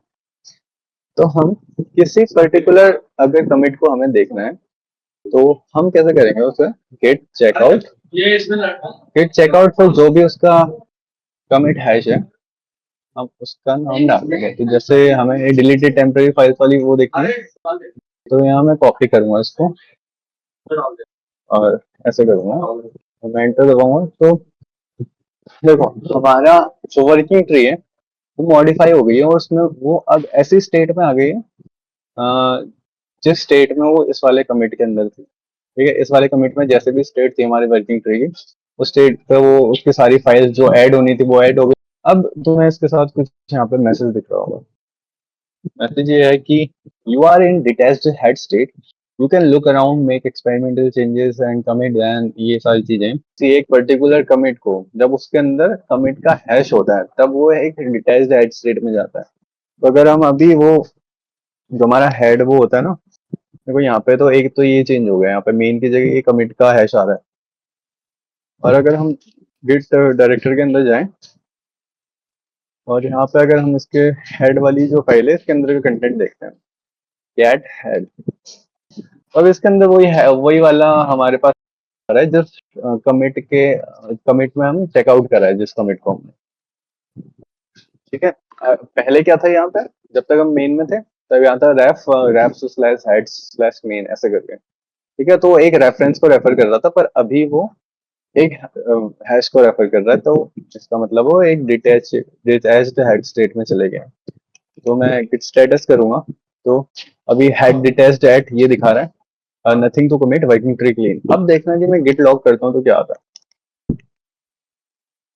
गिट लॉग कर रहा हूँ तो देखो हेड यहाँ दिखा रहा है, पर मेरी मेन वाला कहाँ गया। और मैं अगर ऑनलाइन करता हूँ, ऑनलाइन करता हूँ तो देखो तुम्हारे अब ये जो कमिट्स हैं ये कम हो गए, ठीक है। मैंने वहां पे वो भी बनाया था रीनेम्ड वाला, रीनेम, ठीक है। तो वो सारे हमारे पास हट गए यहाँ से लॉग, और हमारे पास ये हेड यहाँ पे खड़ा है, मेन वाला तो रेफरेंस से हट गया। ऐसा क्यों हुआ? ऐसा इसलिए हुआ, मैंने बताया था कि जब भी के साथ में वो कुछ नहीं देते साथ में कोई हैश रेफरेंस, तो वो ऐसे कमिट्स दिखाता है जो कि करंट कमिट से रीचेबल है। तो हमारे पास करंट कमिट कौन सा है? करंट वही होता है जो कि हेड है, उसी पे बेस्ड हमारी वर्किंग ट्री होती है, और वो कमिट हम उससे चेकआउट कर रहे हैं, जैसे ये वाला, ठीक है। तो इस वाले हैश को, इस वाले कमिट को अगर हमने चेकआउट करा है, इसमें हमारा हेड है, तो इस वाले कमिट से जो जो रीचेबल होंगे सिर्फ वो वाले कमिट्स वो दिखा रहा है, ठीक है। पर अगर हमें सारे देखने हैं तो उसका मैंने कमांड पहले ही बता देता, get log hyphen hyphen all. Hyphen hyphen all करता है कि सारे रेफरेंसेस ऐड कर देता है यहाँ पे। तो उसका मतलब होगा यहाँ गेट लॉग हेड करेगा, उसके साथ साथ मेन भी कर देगा, ठीक है। तो हेड वाला तो यही है जो अभी हमारे ऑनलाइन करना भूल जाओ, ठीक है। तो ये तो वही है जो अभी हमारे चल रहा है, और इसके साथ हम जो रेफरेंसेस के अंदर सारे रेफरेंस है वो यहाँ पे लिख, जैसे मेन, ठीक है। अगर मेन लिख दिया तो वो मेन रेफरेंसेस जो रीचेबल दिखा दे, मेन यहाँ पे था तो यहाँ से रीचेबल है तो यहाँ से वो साथ में दिखा दे रहा है, ठीक है। तो अगर सारे रेफरेंसेस खुद से नहीं लिखने तो उसका तरीका है बस ये तो वो लिख लो, git log hyphen hyphen all hyphen hyphen one, ठीक है। तो ऐसे करके फिर सारे दोनों दोबारा कमिट्स। तो हमारे जो लेटेस्ट कमिट था वो ये वाला था जिसमें हमारी मेन ब्रांच है, ठीक है, जो rename back to main dot c था। और हम अभी इस वाले कमिट में इसको चेकआउट करा है तो हमारी वर्किंग ट्री इसके तरह है। अब उसमें दिखाया था कि डिटेल्स हेड स्टेट में, तो इसका मतलब है कि हम किसी रेफरेंस को रेफर नहीं कर रहे, किसी ब्रांचेस को रेफर नहीं कर रहे, एक कमिट पे है हम। अभी यहाँ पे हम कुछ कमिट करेंगे तो वो चीजें डिस्कार्ड हो जाती है, जैसा उसमें लिखा था कि स्टेटस। तो अगर मैं यहाँ पे जैसे कि मेन डॉट सी के अंदर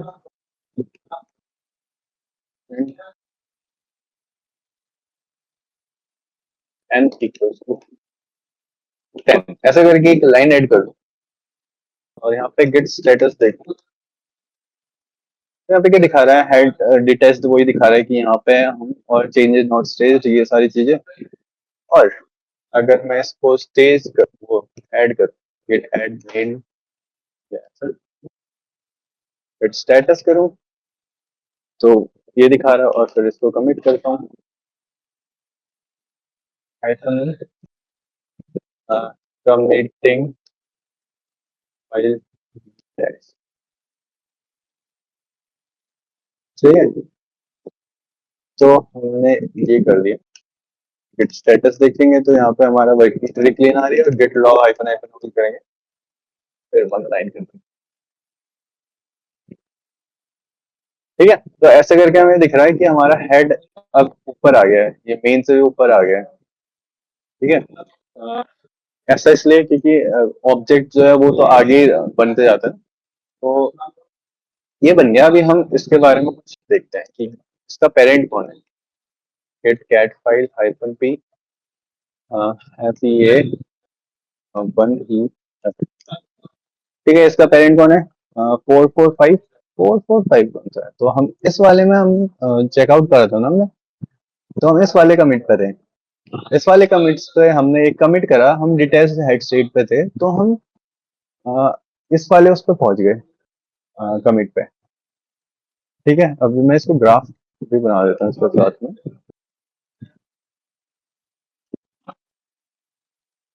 ठीक है, तो तुम्हें दिख रहा है अब हमारा ग्राफ सीधा नहीं है, स्ट्रेट लाइन पे नहीं आ रहा, वो ऐसे यहाँ पे दो ब्रांचेस टाइप की बनी है।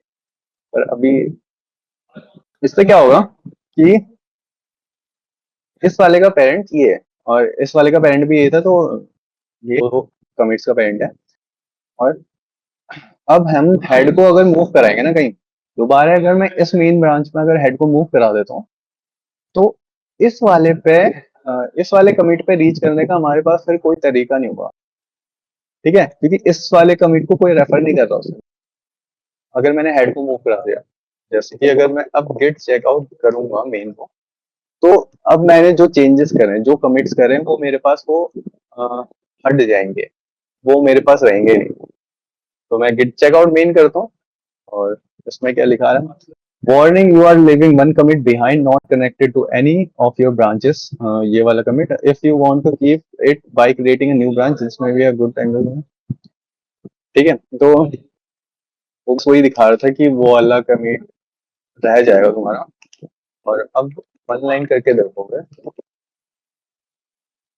तो देखो, हम इस वाले कमिट पे चेकआउट करा था हमने, इससे एक हमने कमिट बनाया था, पर वो कमिट अब गायब हो गया। अब वो कमिट को लाने का कोई तरीका नहीं है वापस, जब तक हमारे पास उसका हैश नहीं है। अगर उसका हैश हमारे पास होता तो हम उसको वो कर सकते थे ना, जैसे उससे रेफरेंस कर सकते थे। पर अब हमारे पास उसका हैश भी नहीं है, तो अब वो कमिट गायब हो गया, वो अब कमिट हमें नहीं मिल सकता। तो जब भी हम डिटेल्स हेड स्टेट पे होते हैं, तो हम कुछ भी चेंजेस करते हैं, तो फिर वो हम वापस कमिट नहीं कर सकते। ठीक है, उसको अगर तुम्हें कमिट करना है तो उसके लिए तुम्हें एक नई ब्रांच बनानी पड़ती है, और वो ब्रांच बनाने का तरीका आगे देखेंगे। कमांड भी आ गया था आई थिंक, इट्स विच नाम से, आई डोंट थिंक यही है, पता नहीं क्या है। Nine branch is expected got commit on test, उसका ये है हाइफन हाइफन डिटैच। ऐसे करके करोगे तो वहां पे पहुंच जाओगे। तो git log hyphen hyphen,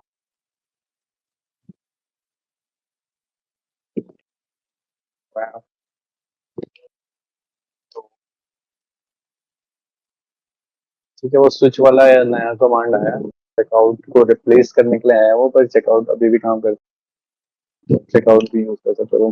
gate checkout high open करोगे तो आई थिंक लास्ट उस पर पहुंच जाते हैं हम, जहाँ पे भी हम लास्ट चेकआउट का हमारा, तो जैसे मेन पे थे ना, तो उसमें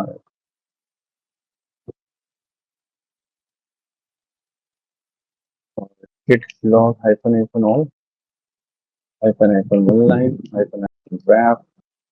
ऐसे करोगे दोबारा वो दिख जाएंगे सारे। अब एक और चीज मैं बता रहा था और मैं बताते बताते भूल गया। हाँ, एक और चीज कि ये वाला कमांड मैंने रन किया, हमारा हेड अभी रेफर कर रहा है किसको, मेन को। अगर हम इसी वाले कमिट को चेकआउट करें तो क्या होगा? गेट चेकआउट वाला कमिट,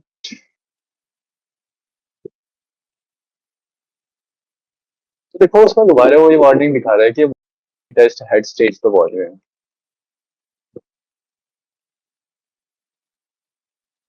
टेस्ट हेड दिखा रहा है और लॉग करेंगे तो फिर वही कि अब थोड़ा सा आउटपुट हमें डिफरेंट दिख रहा है। पहले जो दिख रहा था वो हेड ऐसा फिर पॉइंट बन के एरो बन के आ रहा था मेन की तरफ, पर अब कॉमा बन के आ रहा है। इसका मतलब है ये वाला रेफरेंस दोनों इसी वाले हैश को रेफर कर रहे हैं। यहाँ पे ये जो रेफरेंस है, दो अलग अलग रेफरेंस हमारे पास है। एक हेड रेफरेंस जो होता ही है, स्पेशल रेफरेंस है, और एक मेन रेफरेंस जो कि हमारा ब्रांच का है, ब्रांच का नाम है। तो ये दो सेम कमिट को रेफर कर रहे हैं, पर ऐसा नहीं है कि हेड ये वाले रेफरेंस को रेफर कर रहा है। हेड के अंदर अभी भी एक कमिट का हैश है, तो उसका मतलब वो डिटेल्स हेड स्टेट पे होगा। ठीक है।